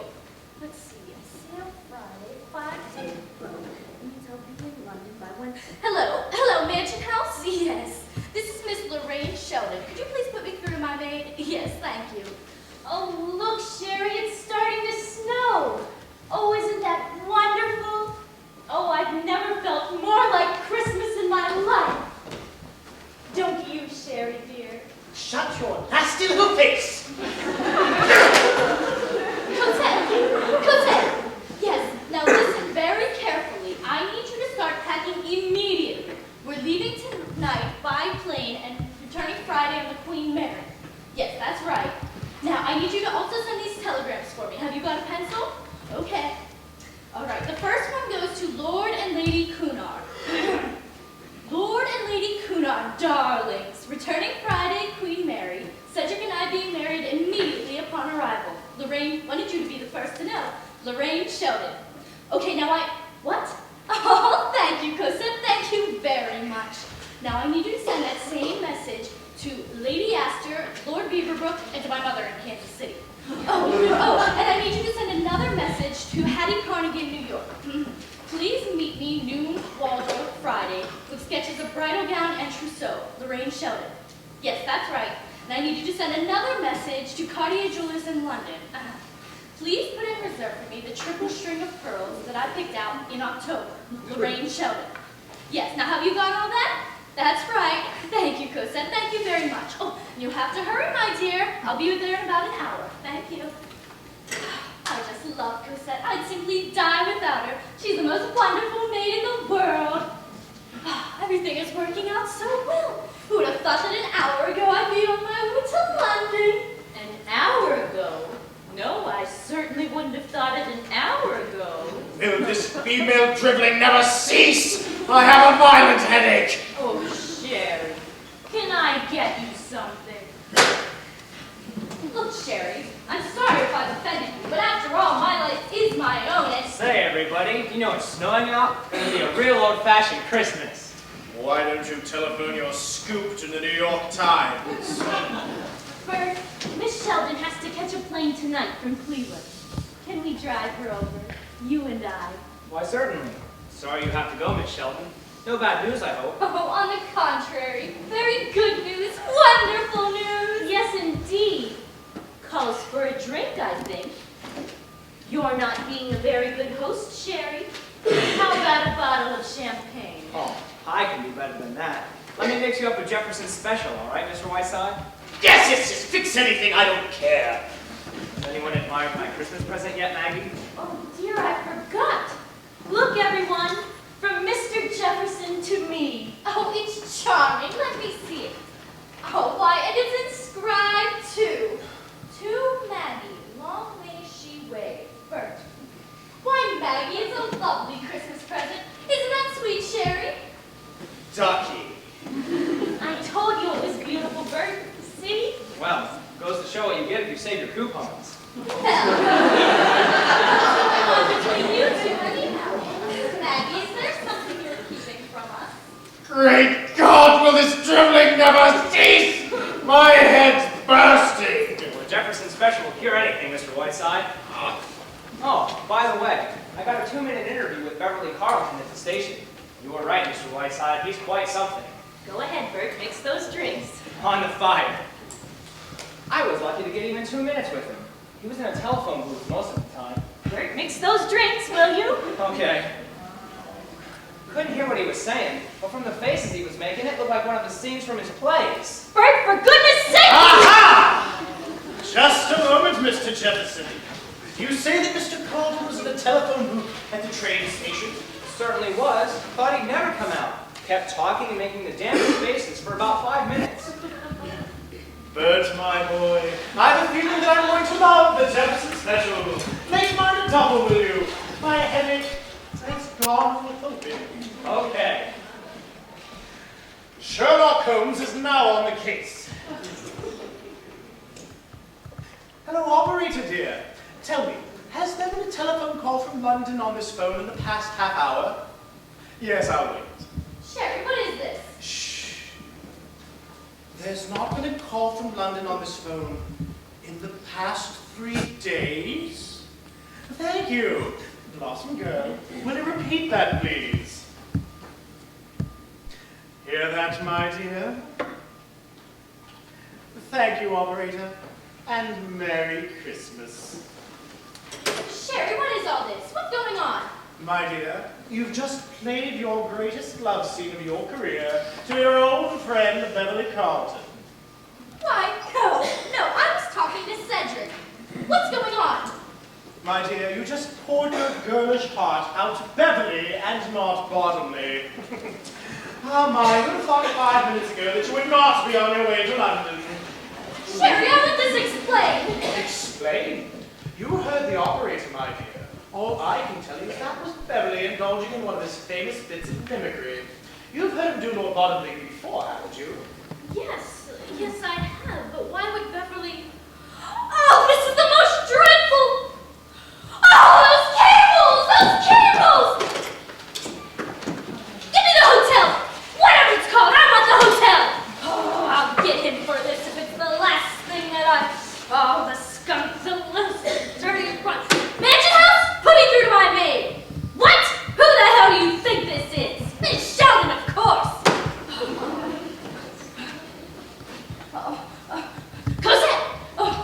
Cosette, did you send those cables yet?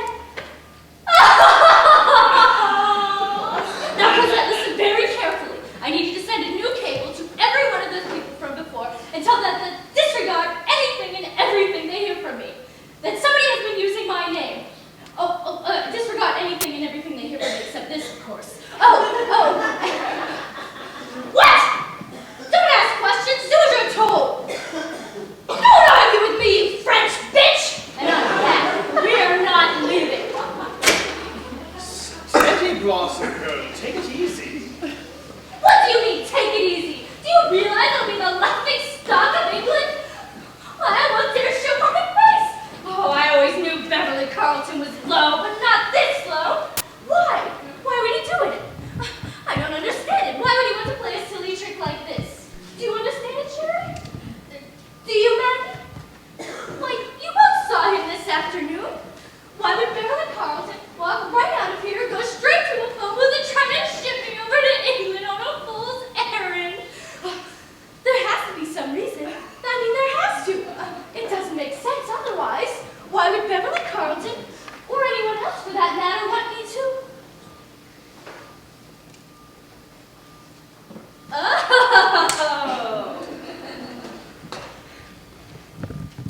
Oh, I think I begin to. Yes. And that's a charming bracelet that Mr. Jefferson has given you, isn't it, Maggie? And to think that I'm nearly, wild horses couldn't get me out of here now, Maggie. And I'd hold on to that bracelet, too, if I were you. It'll be something to remember him by. All right, Mr. Whiteside, almost time. Hook her up, boys. Start testing. Here's your new copy, Mr. Whiteside. How much time? Couple of minutes. 1, 2, 3, 4. 1, 2, 3, 4. Are we coming in New York? Testing.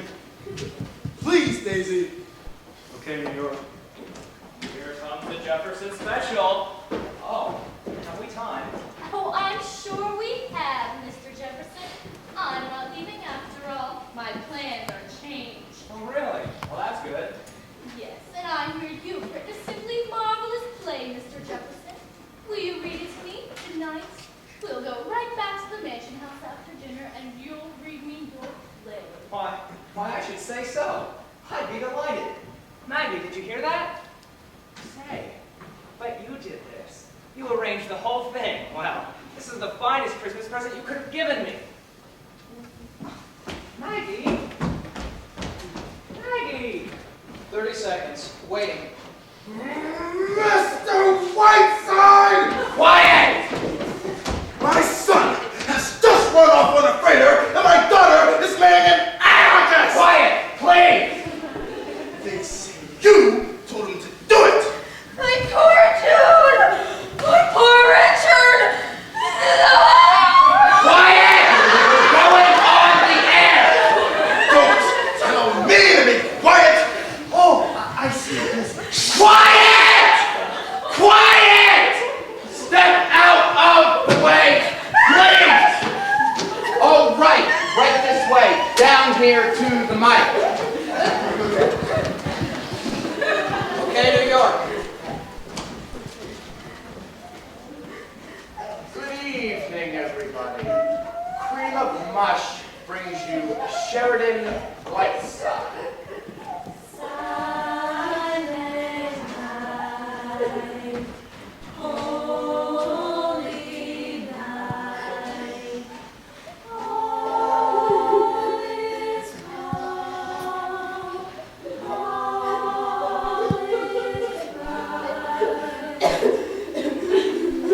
This is Whiteside's on the steel leaves when my own heart is overflowing with peace and kindness. I find it most fitting to tell once again the story of that still and lustrous night, nigh to 2,000 years ago.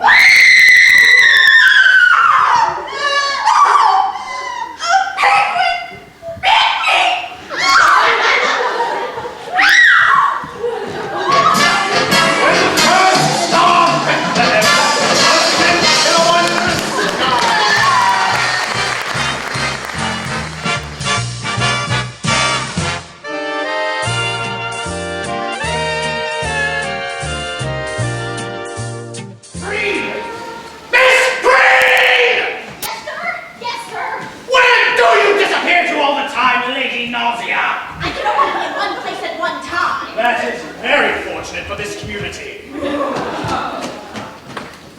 Morning, Mr. Whiteside. Ready for your breakfast? Merry Christmas, Sarah. No, I don't think I'm going to have breakfast today. Yes, sir. Has Miss Cutler come down yet? No, shall I call her? No, thanks, Sarah. No, thank you.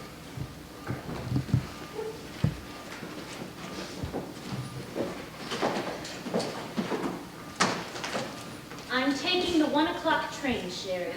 I'm leaving. You're doing nothing of the kind. Here are your keys, your driver's license. The key to the safe deposit vault is in the apartment in New York. I'll go in here now and clear things up. Just a moment. Where were you until 3 o'clock this morning? I stayed up half the night waiting for you. You heard me calling when I called. You heard me when you came to that door. I was calling you. Why didn't you answer me? Look, Sherry, it's over. And you've won.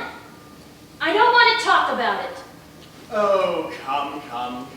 What are you trying to do? Make me feel like a naughty, naughty boy? Honestly, Maggie, sometimes you can be very annoying. You know, Sherry, you're wonderful, in a way. You're annoyed. I wish there was a laugh left in it. Shall I tell you something, Sherry? I think you are a selfish, petty, egomaniac who would see his mother burned at the stake if that were the only way he could light his cigarette. I think you would sacrifice your best friend without a moment's hesitation if he so much as disturbed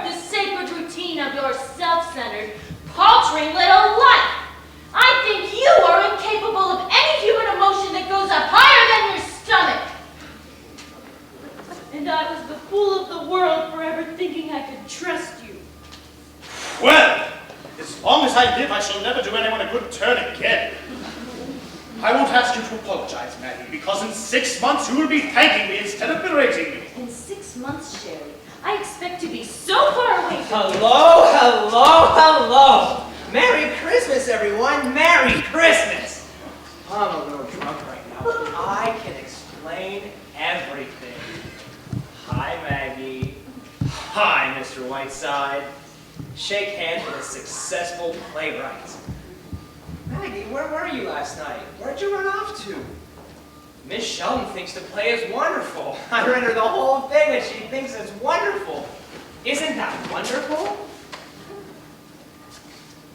Yes, that's fine, Bert. Isn't that wonderful, Mr. Whiteside? Listen, Jefferson, I think you ought to go home now, don't you? What?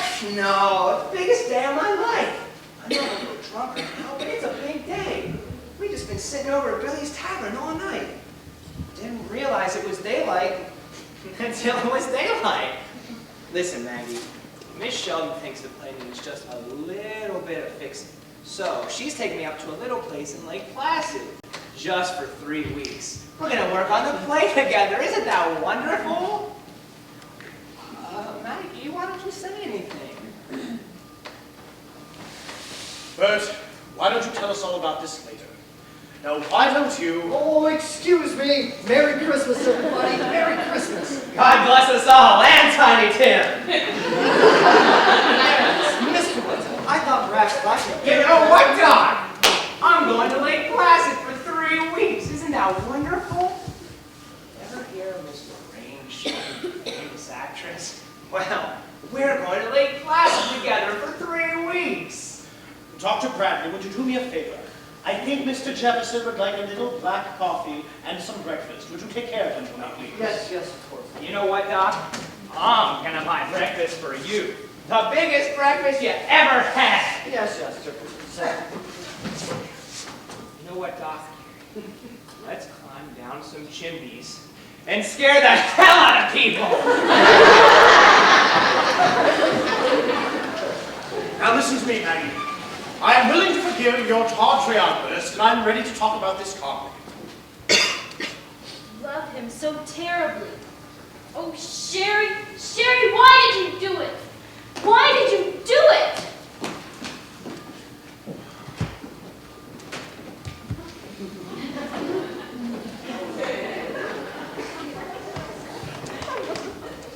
Merry Christmas, Mr. Whiteside.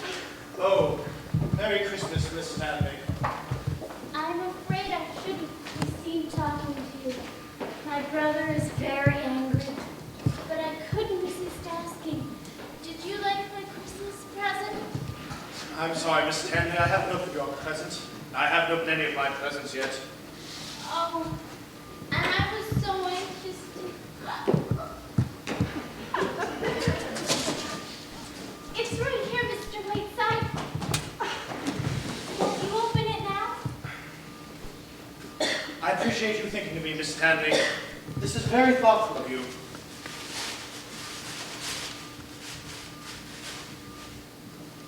Why, it's lovely. I'm very fond of these old photographs. Thank you very much. I was 22 when that was taken. That was my favorite dress. Do you really like it? I do indeed. When I get back to town, I shall send you a little gift. Oh, Mr. Whiteside, I shall treasure it. I shall be late for church. Goodbye. Goodbye. Goodbye, Miss Stanley. I've got a little surprise for you, Mr. Whiteside. I'm going to take it out of the oven. Thank you, Sarah. Miss Preen! Miss Preen! Yes, sir. Yes, sir. Answer the door, will you? Sarah's busy. Who is it? I love you, Maggie, Maggie! I said Maggie! You hear me? Kiss me! Don't you dare kiss me! Don't be afraid of my passion! Oh, you Kiss me! I can feel their hot blood pounding through your varicose veins!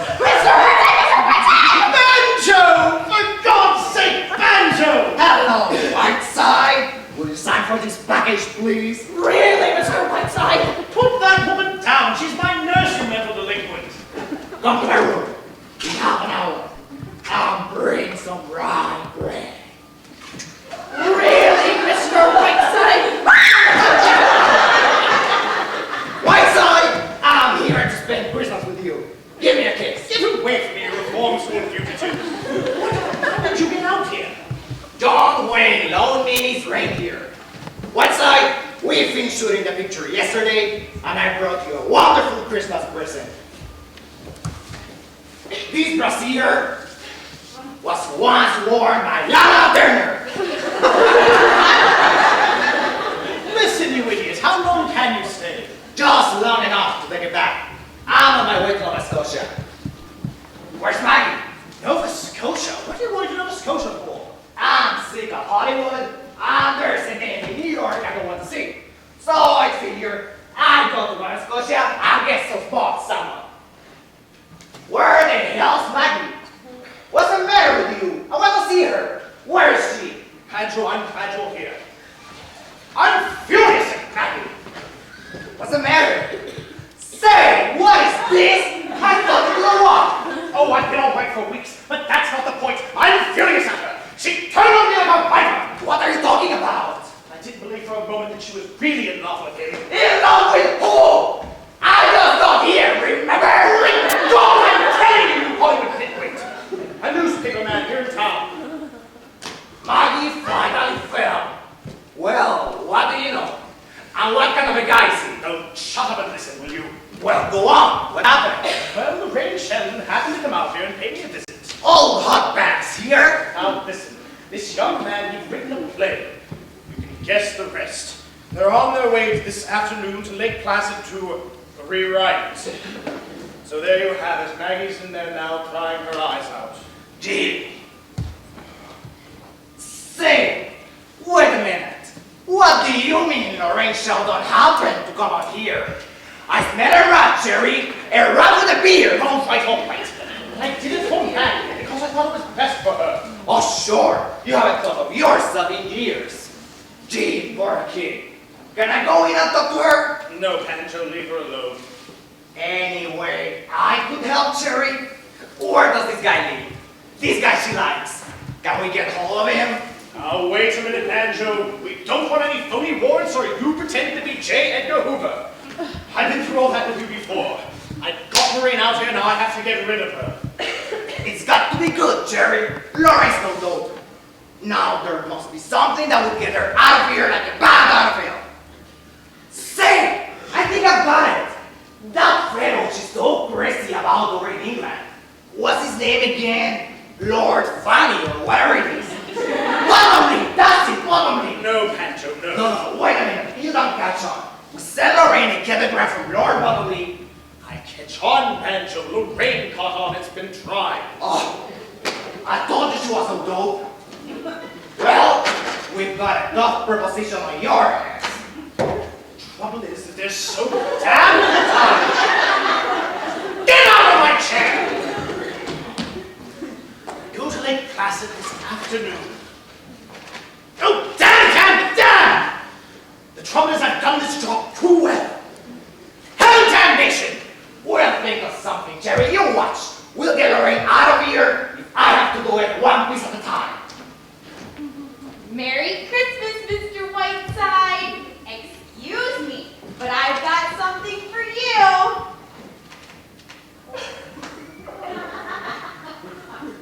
But Mr. Whiteside, it was for you. Never mind, Sarah. He's quite mad.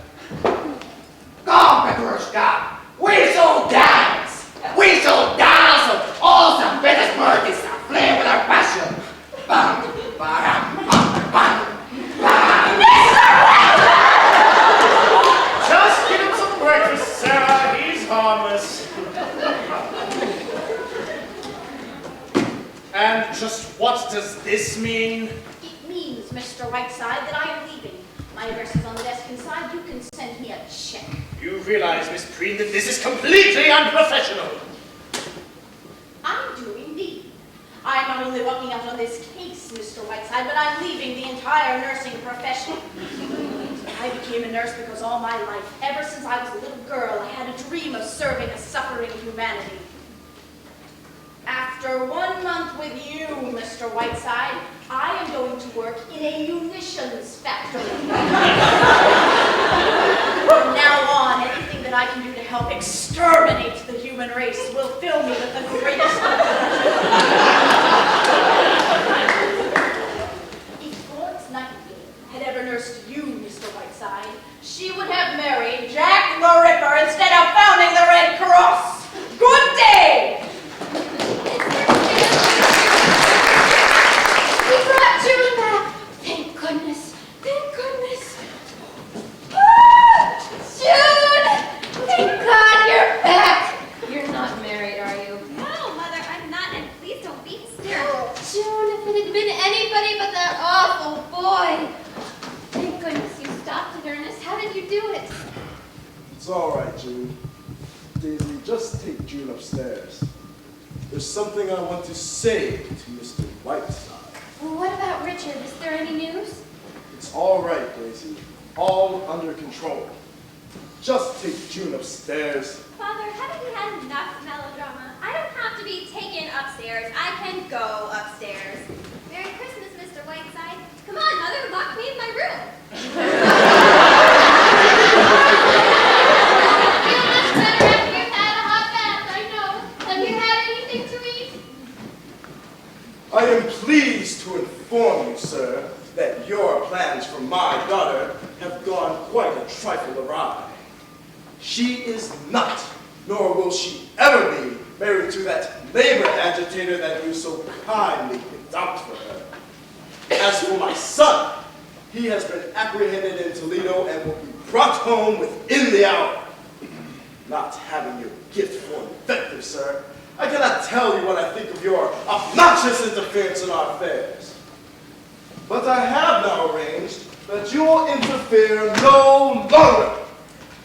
Come in, gentlemen. Mr. Whiteside, these gentlemen are deputy sheriffs. They have a warrant by which I have been able to put you out of this house. And I need hardly add that it will be the greatest moment of my life. Mr. Whiteside, I am giving you 15 minutes in which to pack up and get out. If you are not gone in 15 minutes, Mr. Whiteside, these gentlemen will forcibly eject you. Thank you, gentlemen. Will you wait outside? 15 minutes, Mr. Whiteside. And that means bag, baggage, wheelchair, penguins, octopus, and cockroaches! I am going upstairs now to smash our radio so that not even accidentally will we ever hear your voice again. Sure you don't want my autograph, old fellow? 15 minutes, Mr. Whiteside.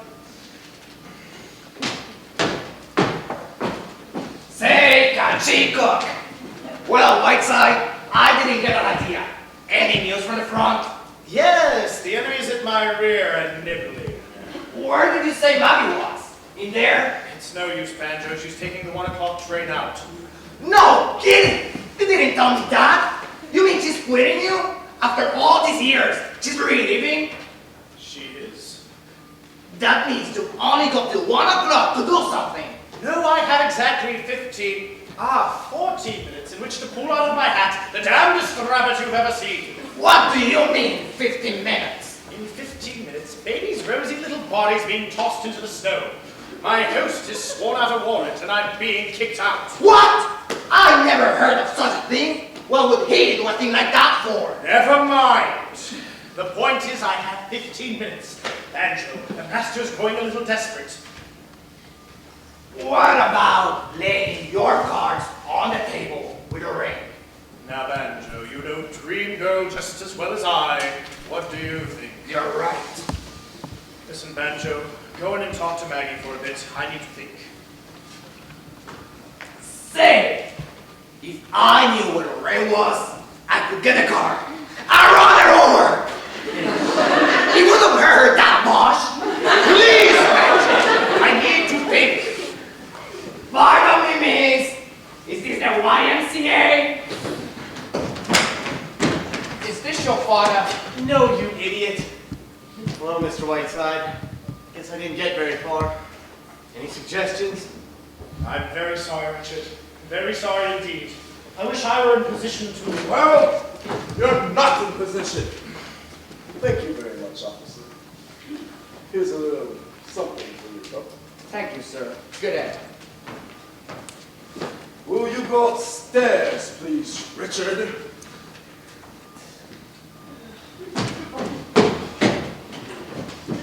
"10 minutes, Mr. Whiteside." I brought you some orange juice, Mr. Whiteside. Feeling any better? Superb, Sarah. Any cyanide in this orange juice? Answer the door, will you, Sarah? Sir. Say, I kind of like that crazy fellow. He wants to give me a screen test. Is Mr. Whiteside up yet? Yes, he is, Miss Sheldon. Oh, Merry Christmas, my dear. Merry Christmas. I come to have Christmas breakfast with you, may I? of course, my sprite. Sarah, a tray for Miss Sheldon. Better make it 1-minute eggs. Oh, darling, it's the most perfect Christmas morning. The snow is absolutely glistening. Too bad you can't get out. Oh, I'm sure I'll get to see a bit of it. So I hear you're off to Lake Placid. When do you leave, my dear? Oh, Sherry, how did you know? It's Bert here. Oh, he popped in a while ago. Worked rather fast, didn't you, dear? Oh, darling, I was just swept off my feet by the play. It's fantastically good. It's the kind of part that comes along once in 10 years. Oh, darling, I'm so grateful to you. Sometimes I think you're the only friend I have in this world. Thank you, dear. You know, quite apart from everything else, Mr. Jefferson really is a very attractive man. It makes it a rather pleasure squaring accounts with little Miss Vitriol. In fact, it's all working out so beautifully. Sheridan, I want to give you the most beautiful Christmas present you've ever had in your life. Now, what do you want? Anything. I'm so deliriously happy now. That sounds like Banjo. Is he here? He is, my dear. Just the family circle gathering at Christmas. My, how time flies when you're having fun. Why? Hello, sweetie pants. How are you? Very fine, thank you. And you, Banjo? I'm fine, fine. Say, how's the mattress business going? Very funny. You know, Banjo, it's too bad that your pictures aren't as funny as you seem to think you are. Just got me there, Ray. Anything in that way, Whiteside? Not a glimmer. What time does the boat sail? 10 minutes. What boat is this? The good ship up the creek. I've listed everything except the New Year's Eve broadcast. Wasn't there a schedule on that? It's on the table over there somewhere, I think. Thank you. New Year's Eve. Oh, Bert and I will hear it in Lake Placid. You were up there once, weren't you, Sherry? It's beautiful, isn't it? Just snow and clear, cold nights. Oh, that must be Bert now. I told him to meet me here. You know, I'm rather looking forward to Lake Placid.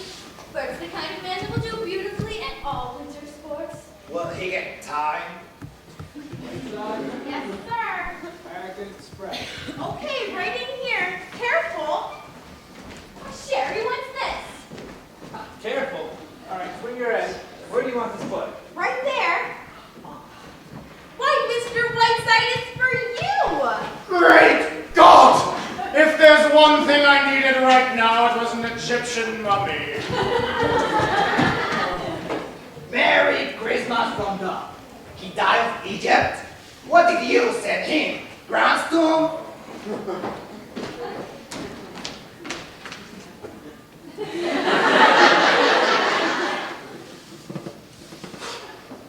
5 minutes, Mr. Whiteside, including that.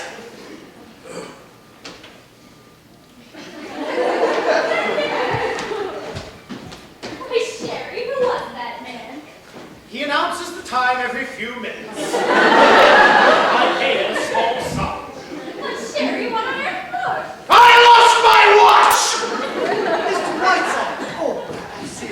Great God! Pardon me. I'll wait here. I've written a new chapter on the left kidney. Is that the plumber again, Sherry? Ah! Oh, darling, you're not very Christmassy. You're usually bubbling all over Christmas morning. Who sent this to you, Sherry? Khedive of Egypt? You know, I think it's rather beautiful. I must go to Egypt someday. I really must. I just know I love it. The first time I went to Pompeii, I cried all night. All those people, all those lives, where are they now? Don't you think about that, Sherry? I know I do.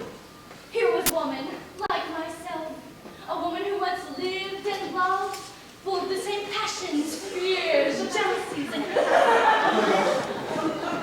and what remains of it even now? Just this, nothing more. A span of 4,000 years, a mere atom in the eternity of time. And here am I, another woman, living out her life. I want to cry.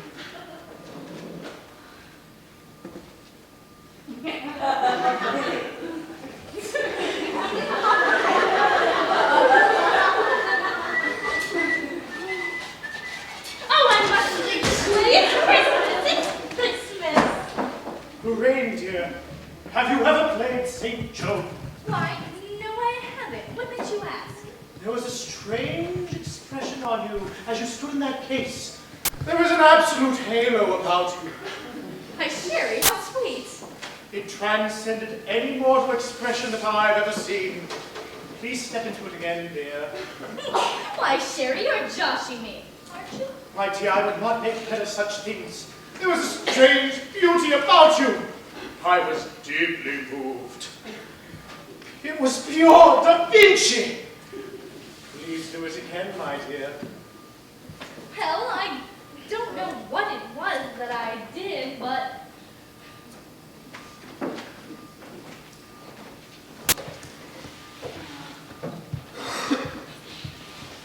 Oh, I've been too silly, Sherry.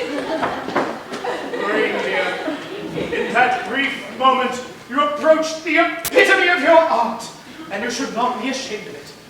You asked me a little while ago what I wanted as a Christmas present. All I want, Lorraine, is the memory of you in that mummy case. My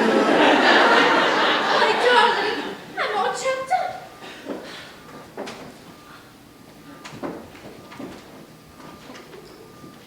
Dust thou art, and dust to dust.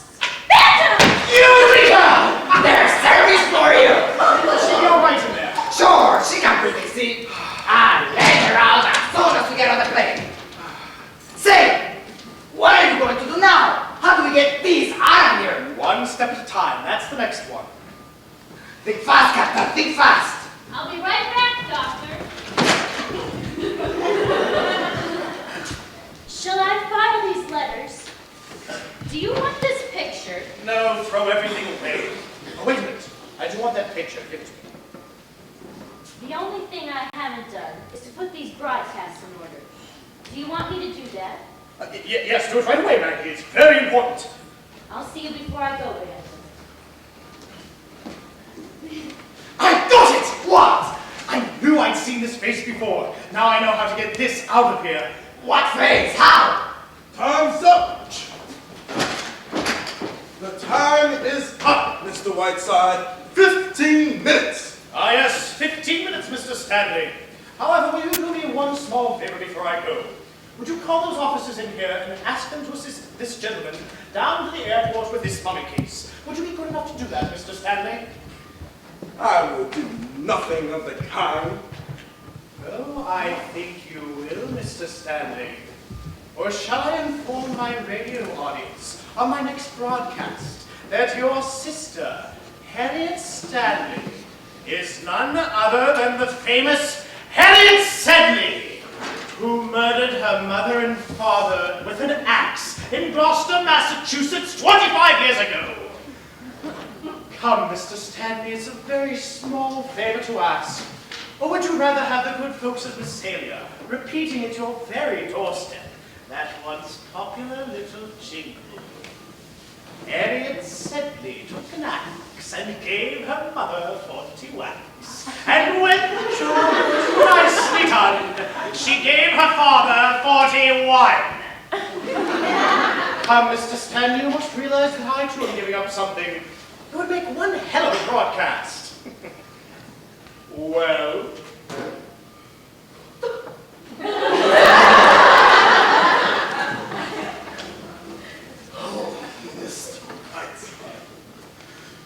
You are the damnedest person I've ever met. You're a little late in finding that out. Officers, would you come in here for a moment? Whiteside, you're a great man. Gentlemen, would you assist this man down to the airport with this mummy case? He's sending it to a friend in Nova Scotia. Correct. Right, Mr. White, Mr. Stanley. Yes, yes. Thank you, gentlemen, and be careful with that. Banjo, you're wonderful, and I may write a book about you someday. Don't bother. I can't read. Goodbye, Maggie. Love Convicts. Don't drop that case, boys. It contains an antique. Sherry! Sherry, was that? It was indeed, my dear. Ah, a little Christmas present for you. Sherry! Sherry, you old reprobate! Just send me a necktie someday. My hat and coat, Maggie. I'm off to New York. You're leaving, Sherry. Don't argue, Ratko. Do as you're told. Yes, Mr. Whiteside. Mr. Whiteside, I'd like to apologize. Say, Don't give it a thought, Bert. There's been a slight change of plans. Miss Sheldon is off on a world cruise, and I'm taking your script to Catherine Hepburn. Miss Cutler will explain everything. Maggie. Thank you, my dear. Oh, Mrs. Whiteside, are you very busy? Yes, Doctor. Very busy indeed. However, if you ever come to New York, try and find me. Thank you, my lamb. I love you very much. Sherry, you're wonderful. I've been telling you that for years. Goodbye, Jefferson. You'll never know the trouble that you've caused. Goodbye, Mr. Whiteside. Goodbye, Mr. Stanley. I hope to hear in the near future that your daughter has been allowed to marry her young man, and that your son has been allowed to follow his own interests. Or else! Merry Christmas, everyone! For God's sake, Maggie, what is all this? Where's he going? I didn't even know he could walk. Bert, it's all right. You're too young to know. Just don't ask questions.